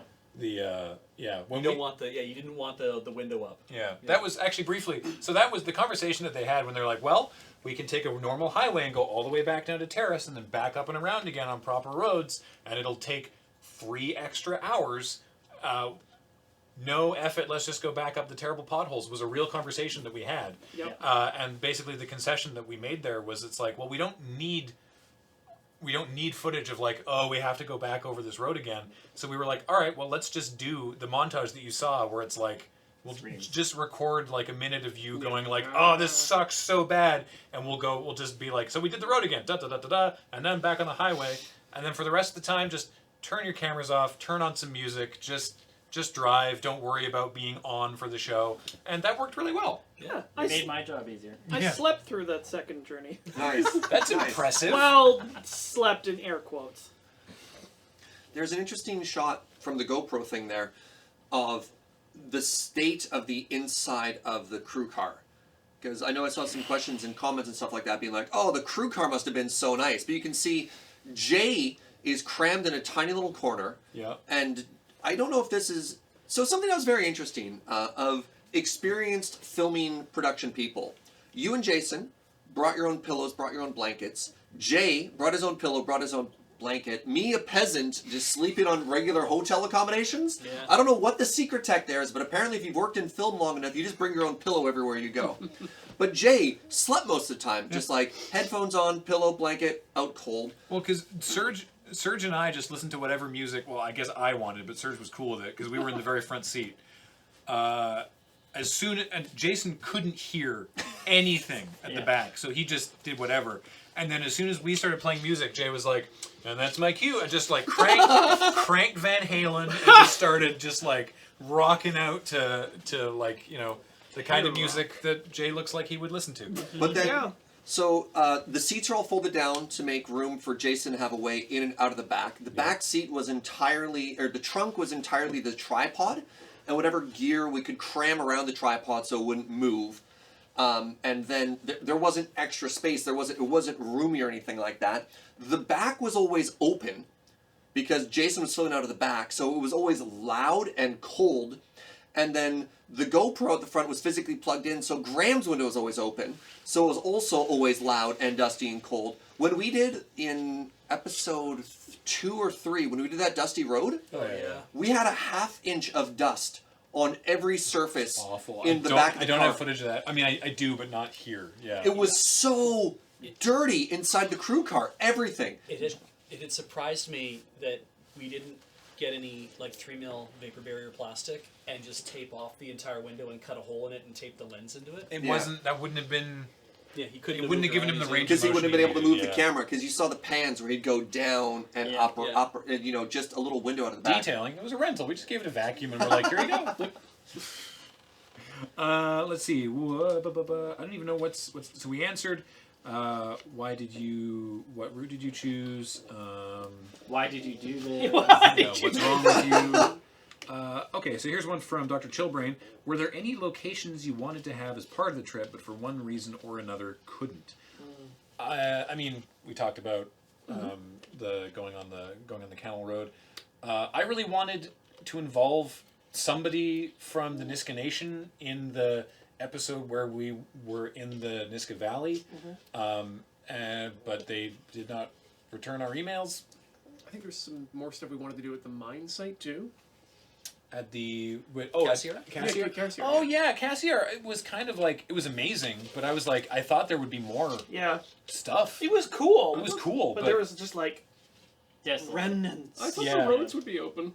The which? The roads would be open. You wanted to drive Oh. through the abandoned town there? I also thought that and wanted that. I wanted my secret hope was that we'd be able to do like a time trial rally Oh my through the God. roads of That was my Cassiar. secret hope as well. Yeah, that was what I wanted to do, but there was no way to open the gates and actually If it get was up cars to in me- there. You saw the moats, right? Yeah. Yeah, if it was up to me, we would have checked out a lot more of the.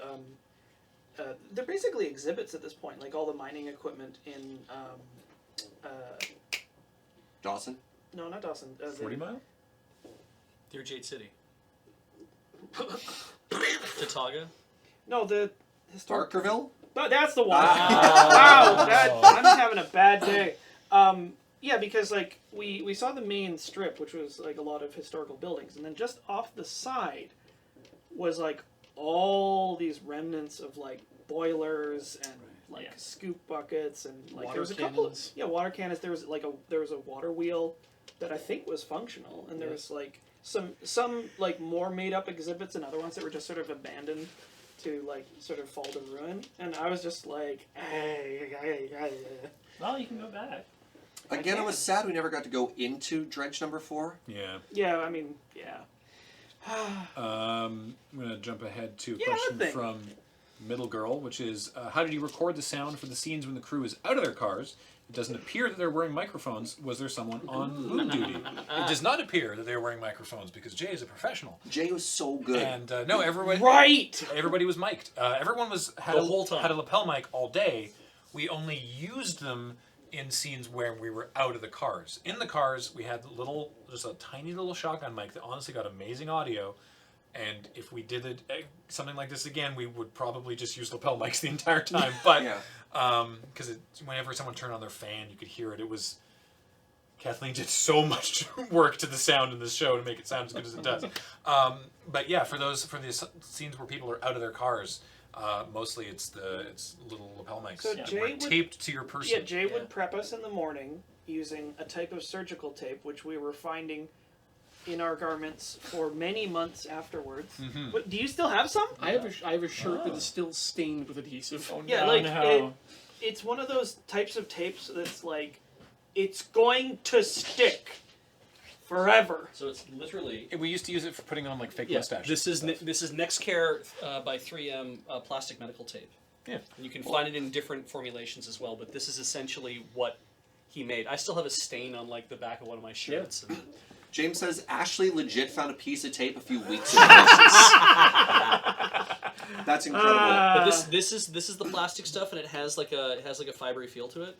Good tape, Ron. And he probably used about 8 to 10 pieces of tape per person. It seemed whenever he was putting stuff on, because he's He taking was it. thorough. He's bringing it up the backs of our shirts. Like Yeah. you have the belt pack on, it goes up through the back of your shirt. He would tape it to the back of your neck, and then he would bring it down underneath the neck, and if you had a collar, he could put it under the collar. But generally, he just had it right like about here. Taped to the shirt, not to your body. Yeah, taped right to the shirt, because but he would blouse the tape out so that the tape would act as a it would like you'd blouse it out so that the mic could ride up in here, and it would never touch your shirt and it would never touch you. It was always separated but had enough space to kind of keep it away from your body. It was really good. He's really good at what he does.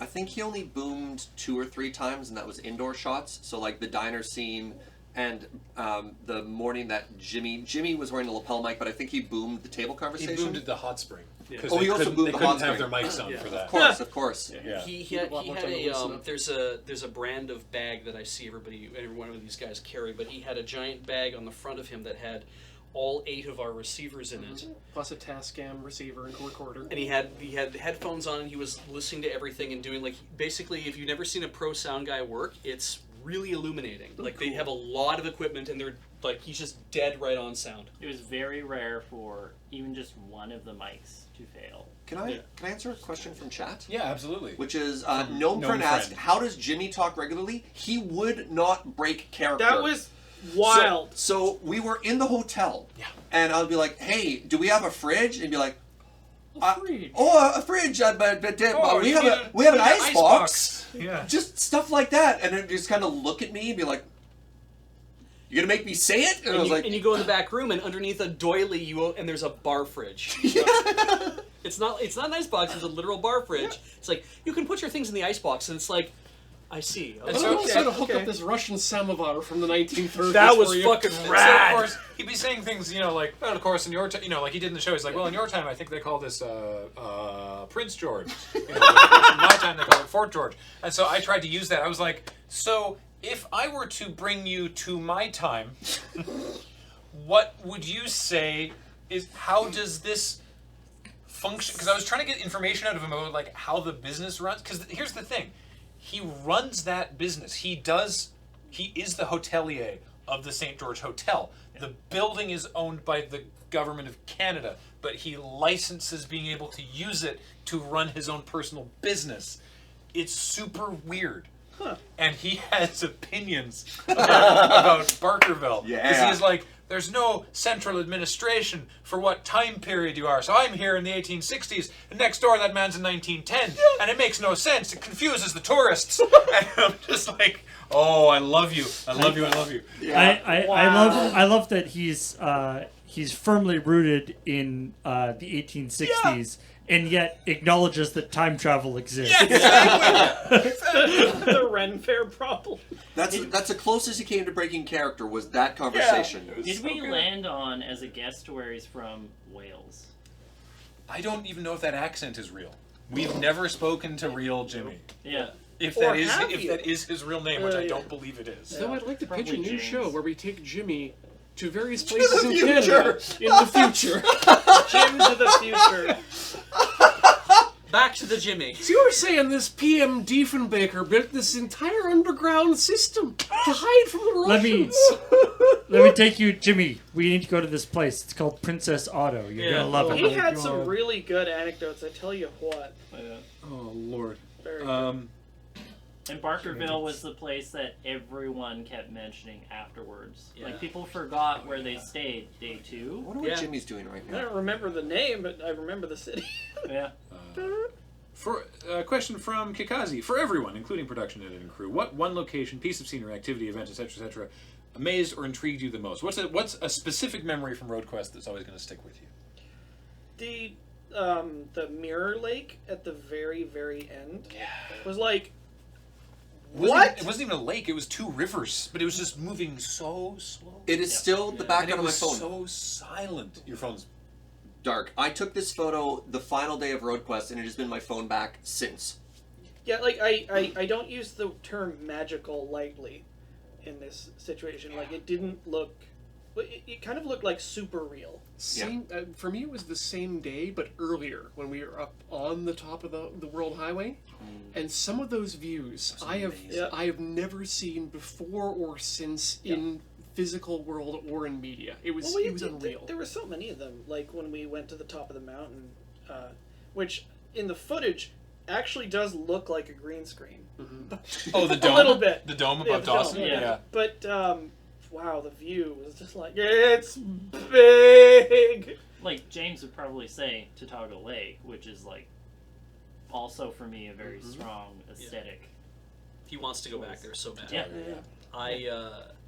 Hitting the brakes at crossing the finish line, hitting the brakes, and wishing to myself that I wore a helmet in case I ended up in the woods. That's your favorite memory? No, that sure's gonna stick with me. Oh, Peach! You might think to yourself, "Oh, I see people racing cars at 150 kilometers an hour all the time, or faster, whatever." It's like, yes, those people are either professionals, or they're doing a living for a living in another way. So we have it here. Yeah. We have it here. Proof from your mouth that you care less for your own life than I do. Yes, I didn't lift. I can think of a memory. Would you like to share it? 1996 do you pulling want rank to of keep it Japanese to pulling. yourself? Yeah. Amazing. I wanted to be pulling rank of 96. Anyway. Christ. Because I was going to expand on it. You should, because I don't know which one you mean, actually, because I'm thinking of a lot of different stuff all of a So sudden. when we got to 40 Mile House, the way I could tell how remote it was because there was an outhouse there. Oh wait, Paul. Just run that footage. Yeah, okay. Roll 226. You know. Well, everybody, we made it. We sure made it.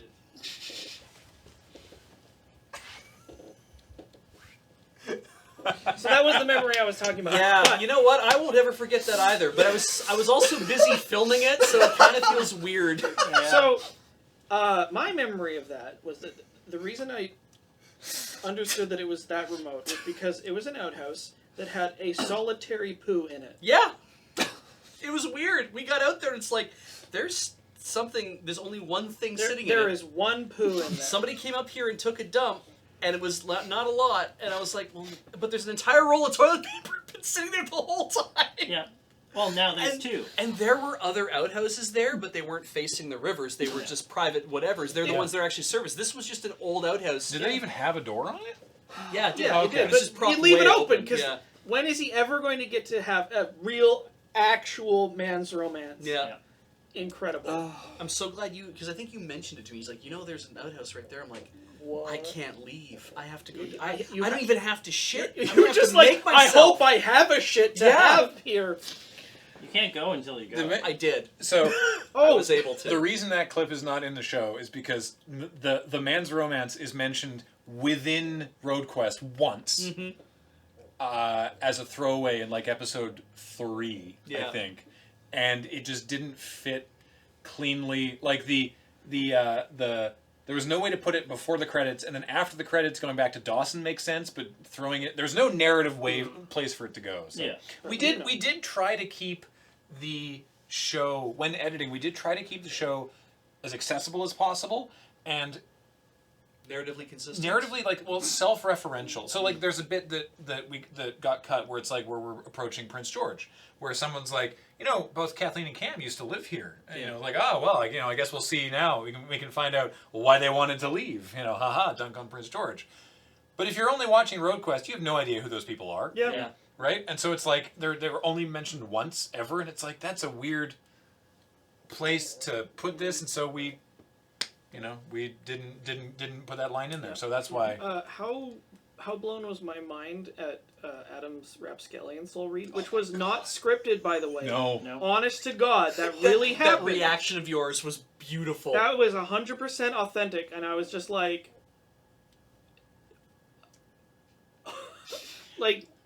I can't describe how weird that was. All of So those that's- games of Hangman went over for 3 hours. Yeah. So that's also why someone said that's extremely hard in editing. Yeah, that's why we were doing everything at once, because it's like what we don't want to have is like we're editing one episode and it's like, well, this conversation is like fairly funny, but they're talking about something that doesn't reference anything else in this episode. We don't need this. Chuck it. And then 2 episodes later, there's a callback. Yeah. So it's like, oh no. So we had to track. It's like, okay, James wants to see a moose. They keep making Alex think of things. Car talk. There's car talk, for example. They did car talk every day. Yeah. We didn't use every single car talk, for example. But that functioned on its own. We all But had it's to, like- we all had to work within the knowledge of it's like no matter what it is that we do, we should be trying to do as many things as we can in the car because we don't know what anybody else in their own cars is going to be doing. Exactly. Yeah. And that was stressful as well because it's like you're trying to think of what if we're the only thing that actually makes it in the next episode. Like in episode 2, as we're rolling out, like we're coming in really, really late into Lillooet, there's so much that's just Ben and James because my car was silent. Yeah. I was concentrating so hard on not dying because my brakes were overheating and the car kept running itself as fast as it could. And it's like there's so much work I had to do driving. I had nothing left to actually think about stuff. You were super stressed out. Adam didn't want to stress me out. You guys were exhausted because it had been an early morning and a rough day. Yeah. And Directly to the camera. One of the other great things was Ben very cleverly had a light source and was very barely illuminated himself there too, which made it better footage too, which you wouldn't even notice. I didn't even think of it until Graham pointed out. He's like, oh, and like big brain from Ben there to have a light source in the car when it was pitch black out. So Jason, director of photography, wanted to have a little LED array that he had. He wanted to have them in the cars. And when we did the pilot test, the drivers, Beej and Cam were like, the Beej and Cam were like, no, can't have the light. And then for filming actual road quest, we were like, well, that's okay. Well, we've designed it that we won't be driving after dark. Oops. So, Did it only once. Further north you get, the more light there is, yeah. which is nice. I appreciate That was the after pilot he was talking about, just to reiterate. Beej, I appreciate after you were saying that that day you were spending so much effort just not to have the car crash. Yeah. If we all recall today, Adam talking about how he never felt in danger Yeah. in the car. There you go. Oh, yeah, right. He did not know how close he came. Chance was asking why the F-350 as opposed to literally any other car. We couldn't get literally any other car. Not only were there very few rental cars available in Whitehorse, but generally they just rent cars for you to drive in Whitehorse. So if you want to take a car out of town, they're like, no, because the roads suck and you'll hurt the car. yeah. And didn't we assume, we figured this car actually just like used to be part of the rental fleet and now just the guy who runs the place owns it and was Yeah, like, that was the well, I thing. can make money off you, right? Well, Is that what we figured? They had no other cars available, and I think it was just, well, I mean, I think maybe it was that he was using it as his personal car. This just occurred to me. Rental cars have to have a tag on their license plate that says rental car. Do we have shots of the license plates? The front license plate does have the rental company on the front license plate. Yeah, but is it actually stuck on the tag? I think it did. I don't know. Because that's how they renew fleets. Is that if that thing's part of a rental fleet, it'll have a rental car tag instead of an actual month tag on it. I might still have all the photos of all the license plates in my car because whenever we went to a hotel, I had to register all the license plates of the vehicles. Yeah. But that's it. I think the F-350 was a good choice. It's funny. Like I was It's honestly like the inverse of what you Oh, asked. so good. when we went in for rentals, so funny. my mind was, what is the biggest truck we can find? Just to have that juxtaposition between. Yeah.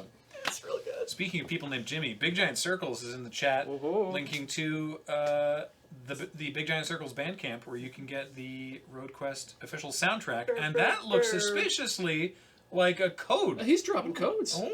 You don't have to ask what Jimmy's up to. He's dropping code. Yeah. Hey, here's a question from Control Rig. Describe the favorite or most memorable meal you had during the trip. A lot of people asked about meals because we never showed them.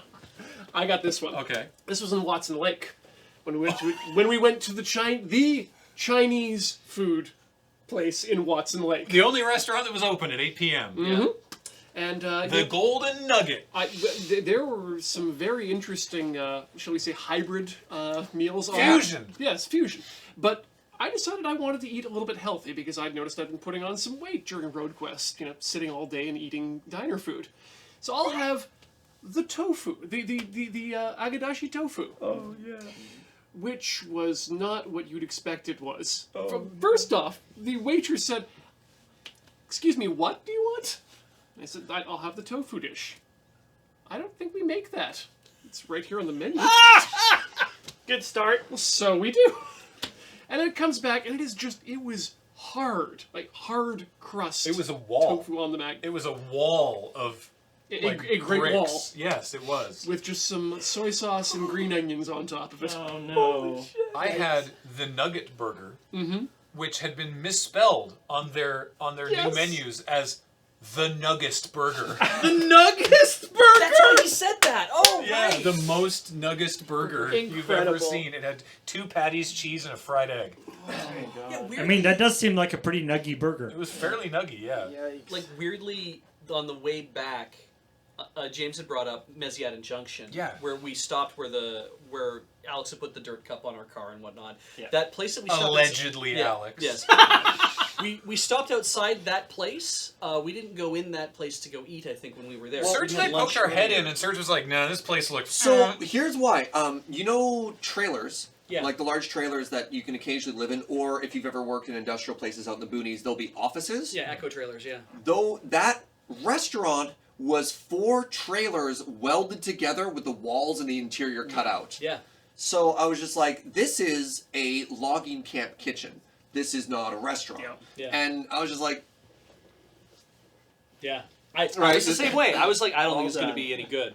But you sort of didn't have an option on the way back down. Right. Really And just- it was amazing. It was Yeah. like the best greasy spoon burger I've had in ages. All of it was like fresh made, super passionate cook. She's like, Yeah. I use all local ingredients whenever I Wow. can. I was Yeah. like, holy crap, this Solid is meal. amazing. So you read a book by its cover. Yeah, Yeah. and Adam got this burger, it was like the Lumberjack or something like that, which was like a hamburger with bacon and a sausage and a chicken patty on top of it. It was just like, oh yeah, it was ridiculous. So, Full all right. protein. I can't think of what else I like that I ate on the run that I really liked. Is the I can think of problem. lots of things. Well, there was also the time at Watson Lake where we sat down, and then the man brought out the big cart of beers. Oh yeah. Oh, when we Oh, were Tataga returning. Lake. Tataga Sorry, Lake. Tataga He didn't Lake, even, yeah. John, who we mentioned briefly in the show, who was the proprietor of Tataga Lake Resort, he didn't even ask us. Just we looked tired, and he's like, "You will be having beers." And he just put, and we were, he's like, "Who wants beers?" And no one responded in time, and he just started just taking cans and just putting them in front of people. It was like Budweiser and Molson, just one in each hand, just like everyone. it was like $1 a beer or something too. It was ridiculous. Oh, man. The other thing at Tataga Lake was interesting was they didn't have a menu. They had these two French-Canadian backpackers who were in, and whatever they made, that was dinner. We talked really about good. that. They were earning their way up to Dawson City, town of hipsters who want to live off the grid, but where you can still get LTE coverage. We didn't realize. We mentioned it briefly in episode 12. We didn't realize until we were there. We were like, "There's a lot of young, really cool-looking people here with like wild haircuts and piercings and Yeah. funky clothes." I'm sorry, what's that sign say? There's a rave happening tonight? What the hell? How do you know when it's night? Yeah. You don't. They didn't ask, and we didn't offer to put them in the back of the car and make them part of the show on the way up to Dawson. They Well, hitchhiked that's their a own way up different there. show. Yeah. So there was speaking of that, there was a very interesting moment when Ian rejoins the show. They had a plan. They were like, we're going to be here for a few days, then we're going here for a few Yeah, days. Like yeah. they had a plan that was not us. Yeah. So when Ian joined us and we coincidentally pulled off in this camping lot area, Jason was like, "Hey, I'm gonna need 45 minutes to do like the glamour shots of the pickup truck."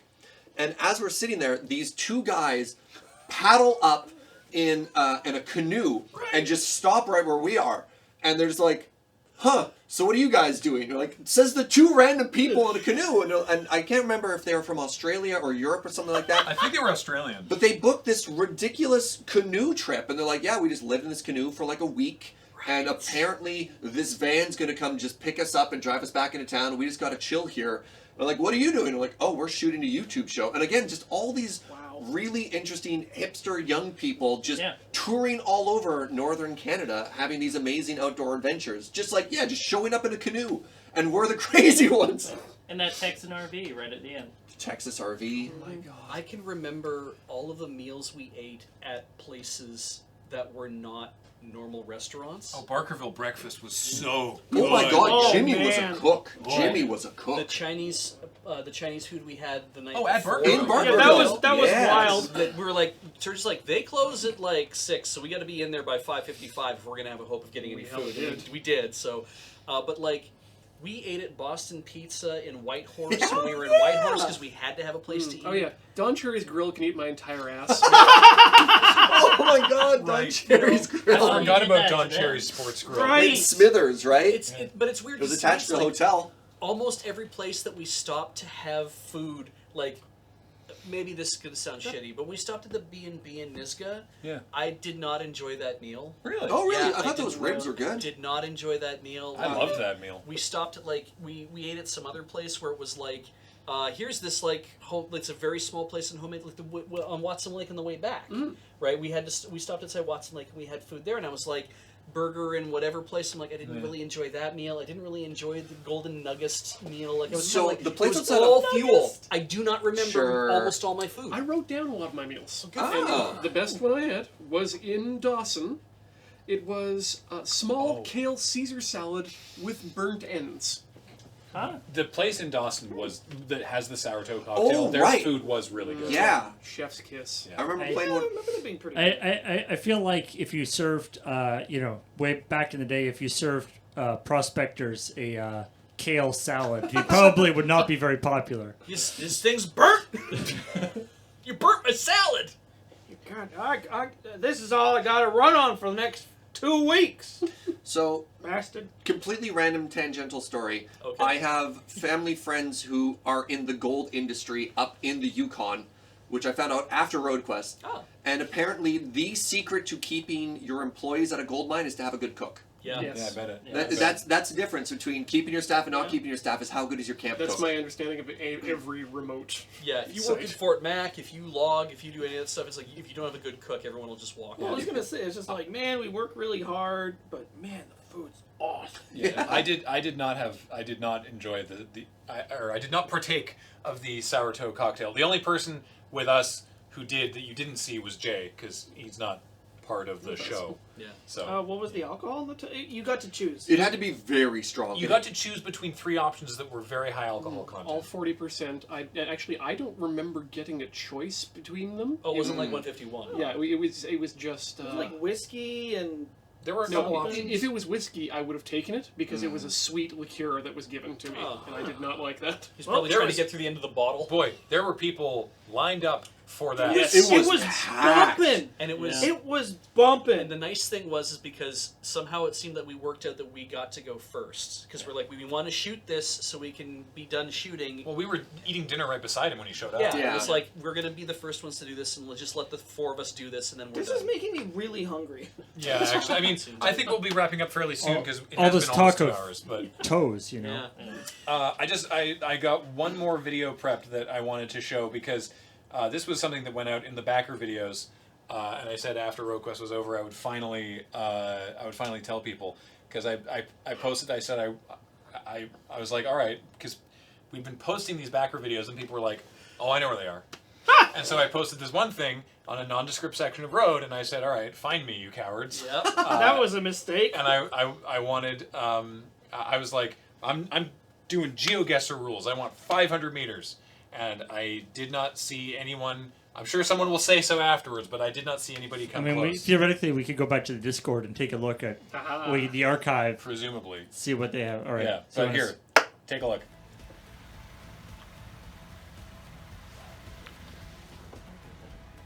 I don't remember. All right, internet sleuths. Where are we? I'm looking for Geoguessr stats here. I'm looking for within 500 meters. Where are we? Find me, you cowards. There we are. Niska. Yeah, that's right after the Hell Road, right? This was shot on our way out the next morning on the paved section just before the Niska Highway Yeah. becomes, or that section becomes unpaved. Yeah. Bruh. I like there that you you had go. the tag ready. Oh yeah. So there you are. Nice. That's where we was in that moment because I was like, wow, there's nothing here. I took a picture of a wild rose growing when we were at the A&W in Quesnel. Oh, is that the one that we didn't eat at? Yes, we were not allowed to eat at. We had we sandwiches. went to an A&W and didn't eat there. We just Yeah, made in the sandwiches in the parking parking lot. Like scrubs. Who am UTV is saying, I've seen people asking, curious too, what's the story behind the forest access road you suddenly got up early in the series? So this was day 2, episode 3. I wanted to, going by the maps, again, Google Maps, at the time that the street view was taken, this was not a forest access road. I wanted to go up these switchbacks, get a shot down in the valley, and then... So, because we were leading, the production car was leading, the bit was we were going to go up and get a cool view and go on this like bumpy road, and then it would have been like, whoops, we went the wrong way, and then we go back. So we got there, and that section was a forest access road that you can only go up if you have a radio, or you should only go up if you have a radio because it's illegal and you could get run off by a logging truck. The road that Good reasons. the road we were actually on was a fine road to be on, but that guy did honk at us. That was not an added sound effect. That guy legitimately honked at us to get the F off the road because we were going too slow.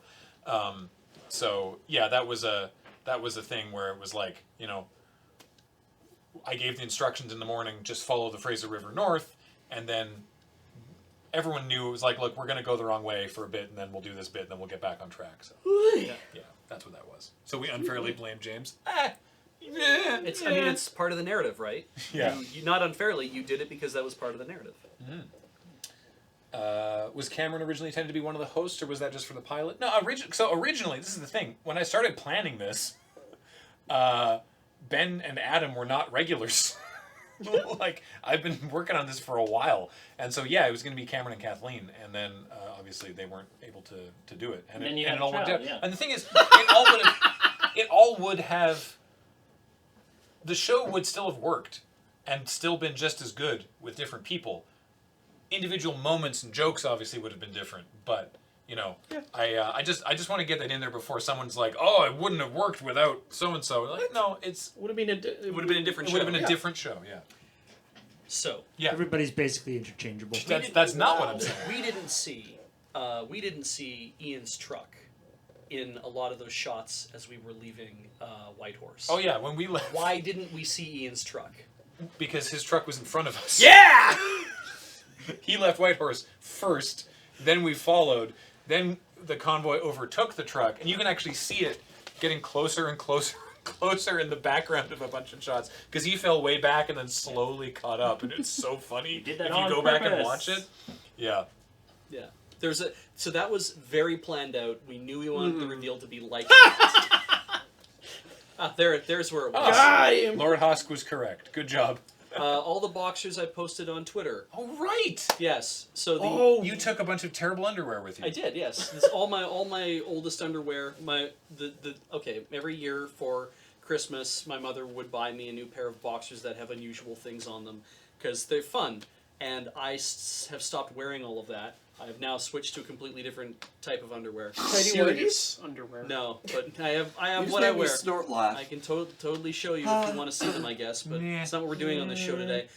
So all of the I'm like, I'm going to do what I do now on long trips. I'm going to take old underwear with me and then wear it, and then when I'm done wearing it, I'm going to throw it out. And then I realized, wait, I could actually take pictures of all of it and say, do I throw this out or do I keep this? And you guys kept saying to keep them. I threw away 2 pair of underwear on that entire trip, and when I got to the end, I had all this underwear I had to bring home with me, including the Bad to the Bone. I had to keep that. So, they glow in the dark. So I washed them all, I laundered them all. That night, actually, I laundered them all, and then I wore them on the way back, obviously. And then they sat in my closet for a year while I tried to figure out what to do, and the intention was I was going to make a packet of them and put them into the Desert Bus box and You send them to monster. somebody. And that was the reaction that people that I brought up the thing to, like, don't do that, that's a terrible idea. They're all but clean, but they're old underwear. I'm like, you're right, I wouldn't want to get that in the mail either. Save that for Boxing Day. So we were moving, and I'm like, I'm not doing anything with these, and I threw them all away. Thank God. And that's fine. Rip those terrible underwear. Yeah, that's They fine. ripped? I guess. Yeah. Maybe. Yeah. What happened with the steering issue on the Crown Vic? Oh, yeah. Nothing. There was, well, because you mentioned it after the Hell Road. Yeah. And there was one other point where you pulled over because something was weird with the steering. Yeah. But then it was fine. Yeah. So it didn't get included in the. He actually, there's a bit at Kelly Lake where Ben jumped in the lake where Beach talks about his steering. Yeah. There's the bit after the Hell Road, and there's another bit just before we went to the Yukon after Cassiar where he talks about the steering. But nothing happened.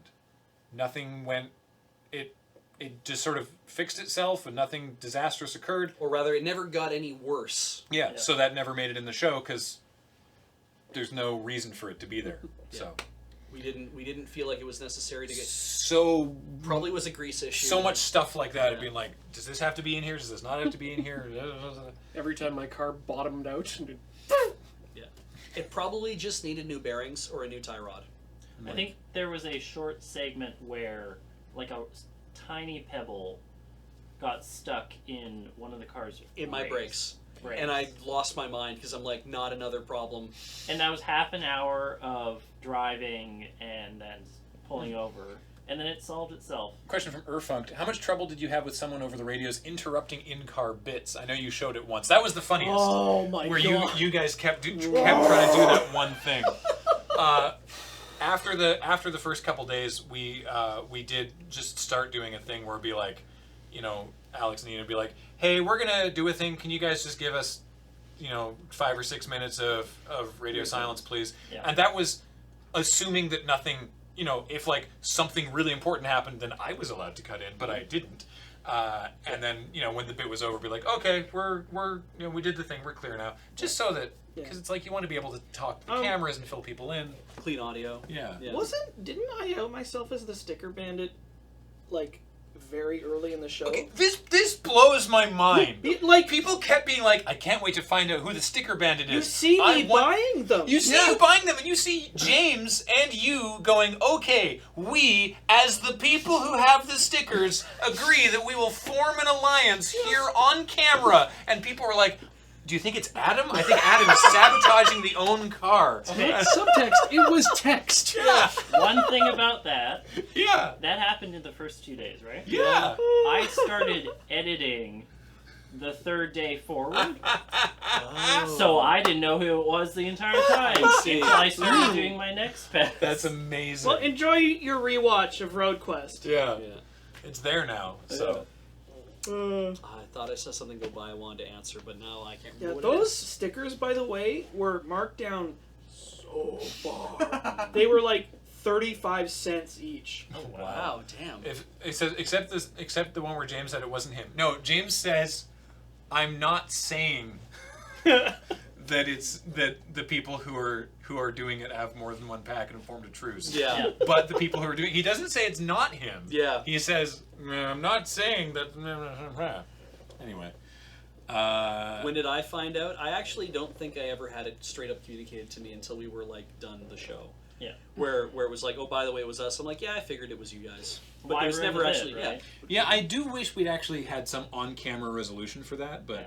That's the thing of like a lot of those little things where stuff is happening. It's like, does it feel like you need to sew up those bits? And Does it need a payoff? I feel like the show did not suffer from not having No, those. no, I don't think so either. Yeah. No, I mean, I like that. So like the getting Alex to remember something that got wrapped when he was like, "I wish you wouldn't do that," and it's like that's it. That's the bit. That's the end of it. We wanted to keep doing it, in fact, but we were like, if we keep doing it, it's actually just going to piss Alex off. Yeah. And it's hard enough on this trip. And it makes you look like assholes. Yeah, we don't wanna because keep- he was like, "Don't do that." Yeah.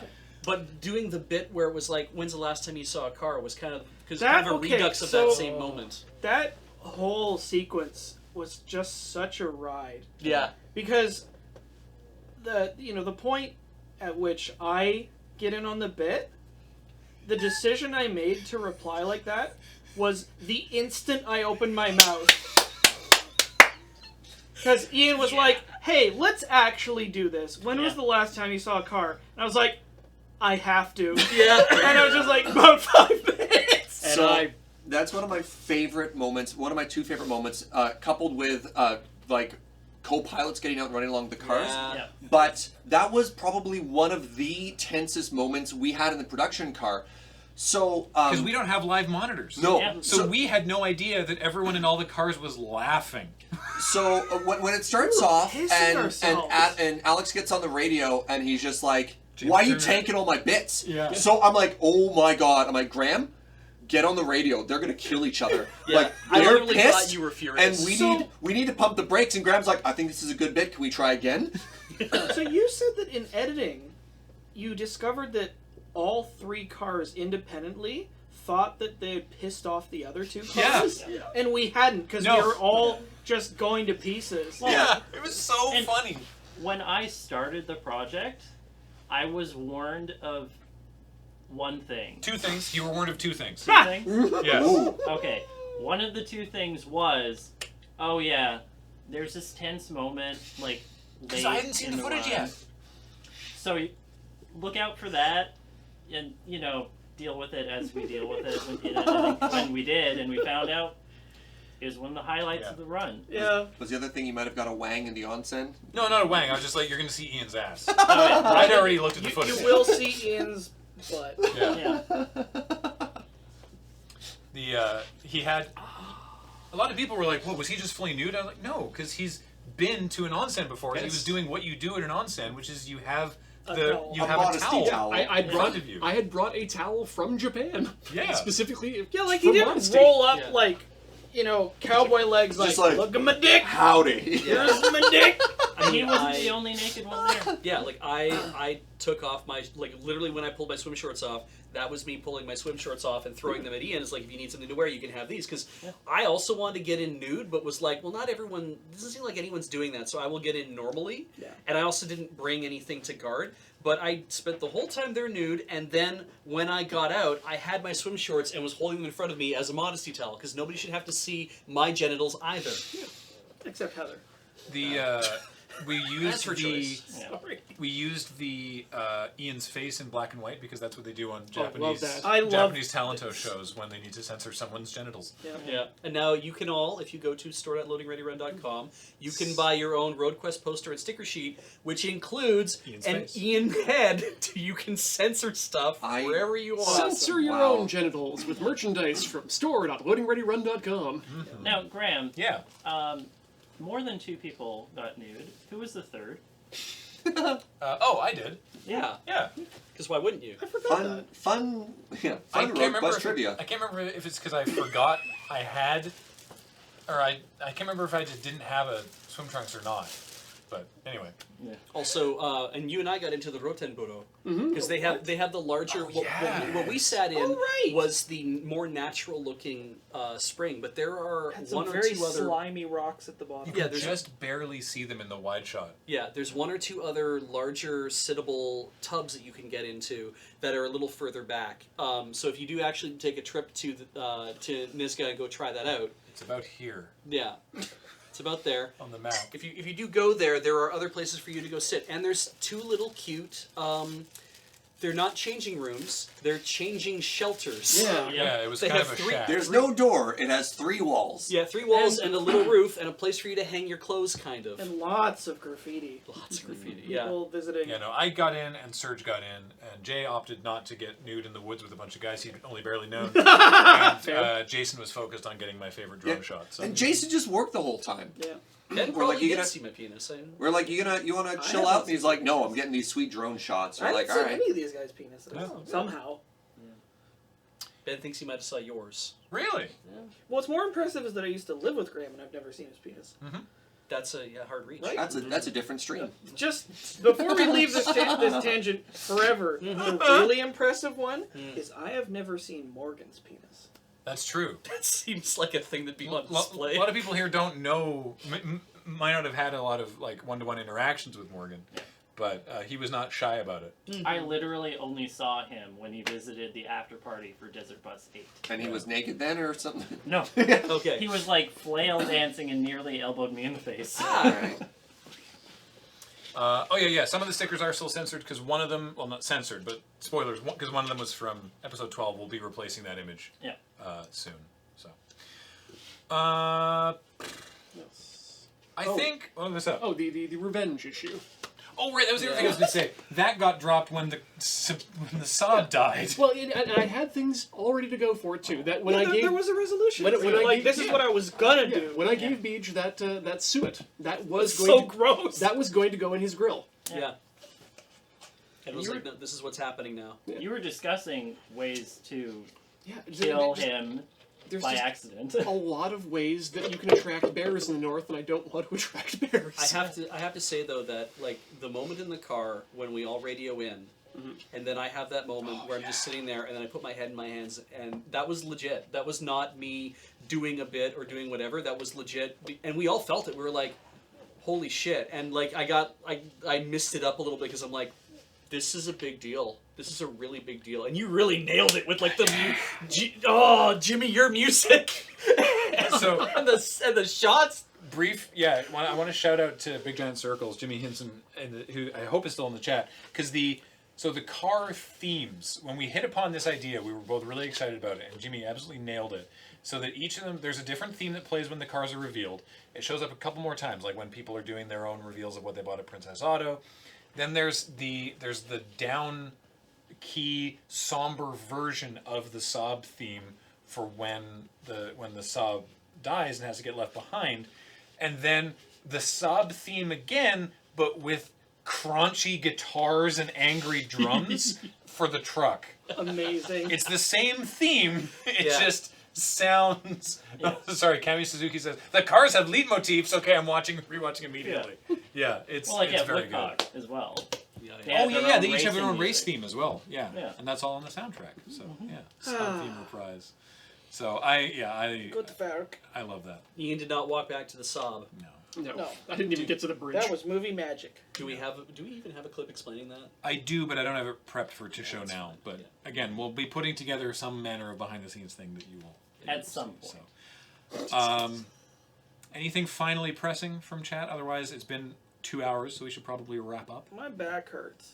Really? I'm sorry. No, this chair is not comfortable. Not this for amount of time. extended stays. No. No, like So. Was the production team treated as road trip friends, or did they basically reside in the land of wind and ghosts? When we were off camera, we all hung out. We all had dinner blast. together. Yeah, Yeah. it was a fun time. Sometimes drank those. things are just easier that way. We did. Ugh. Everybody did stay in the same hotel rooms with each other. We had brought up earlier, we're like, should we try to just swap people, like kind of have a rota or something, so that we don't all get sick of each other by spending 24 hours in each other's presence. But after like the first couple of days, we were like, this is way easier. it's Yeah. almost shocking that we got to the end of the trip without wanting to murder each other. Yeah, like the only time That seems weird. the only big mix-up of beds that I remember was when we were at the bed and breakfast in Niska, where it was like, okay, there's no real hotel rooms here. Yeah. Y'all got to find a bed, and then Ian and I shared a bed. So it was. There was a good cat. there. Flat Luigi asks, did you ever consider a director cameo because I half expected you to show up at 40 Mile? I thought about it. I thought about exactly that. But then realized it just didn't really fit with the show, and it made more sense to be just off-camera, ghostly personality. And we couldn't hire Waluigi. Yeah. You In that don't last hire Waluigi. in that He works last for free or shot, not at all. in the big pullback drone shot, myself and Jason and Jay and Serge are just hiding behind the the general store. Just one of those shacks. We're just sitting there, just being like, all right. Yep. About that time then. It's good if everyone thought that Graham wasn't there, because that was the intention. Was this everything you wanted it to be when you first envisioned Road Quest? Yes, I am super, super proud of the show. Everyone just did a terrific job, and it's. That includes the people in post-production. Yeah, Oh yeah, yes. They Oh spent yeah. more Yes. time on it than we did. Yeah, like the no, host but did. I'm It is a shame Kathleen isn't here because she worked with us. Yeah, we spent 10 days, some of us 13 days driving there. Then There- Matt, Graham, Kathleen have spent 18 months basically for daily. to varying amounts of Yeah. day to day, but yeah. When I was hired until now, the majority of that time was spent working on Road Quest. Yeah. So, but it's I'm so happy with how it turned out. It did what we wanted to do. So, yeah. I'm seeing some questions that are repeats, which is why I'm not calling them out. Yeah. Please watch this one, because it's going to go online. We're going to have it on the main channel. Are you expecting to make the money that you spent on this back? No, that's not really how this works, right? Like, it's not. We fundraised for it, and we took that money and we used it to make this, and now we've made it. Yeah. So, yeah, I guess. Yeah. All of you who helped to fund it, we have already we spent all your money. Please buy our merch. Yeah. Joke's on you. We already made our money. The merch is more of an extension of we want you guys to have other ways to enjoy the show and to remember the show as well. Holy moly. So that it's like Wow, thank you. thank you, Anonymous List. It's just we want you to buy those things and have those things and to be like, I can enjoy this, I can be a part of the thing.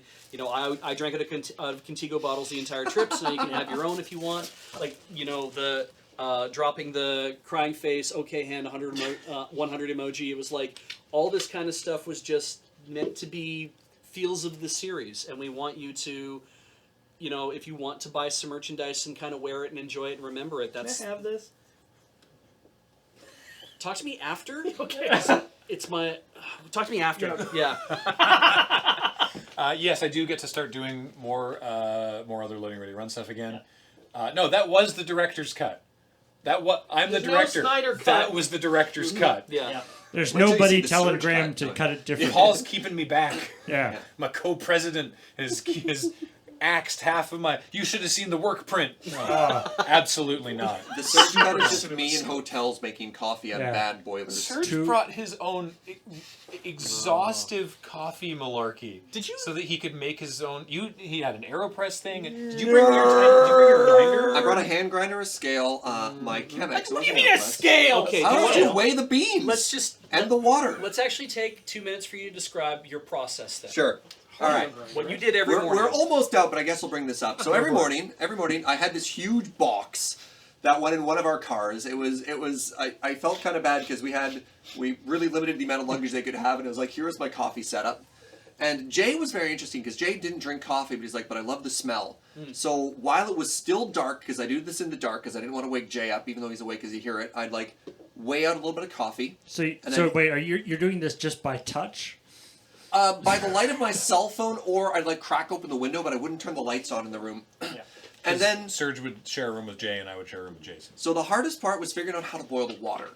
And at Tataga Lake, for example, I had to go into the kitchen from John and get a giant metal thing and put it on a stove because he didn't have a kettle, but we could just boil water.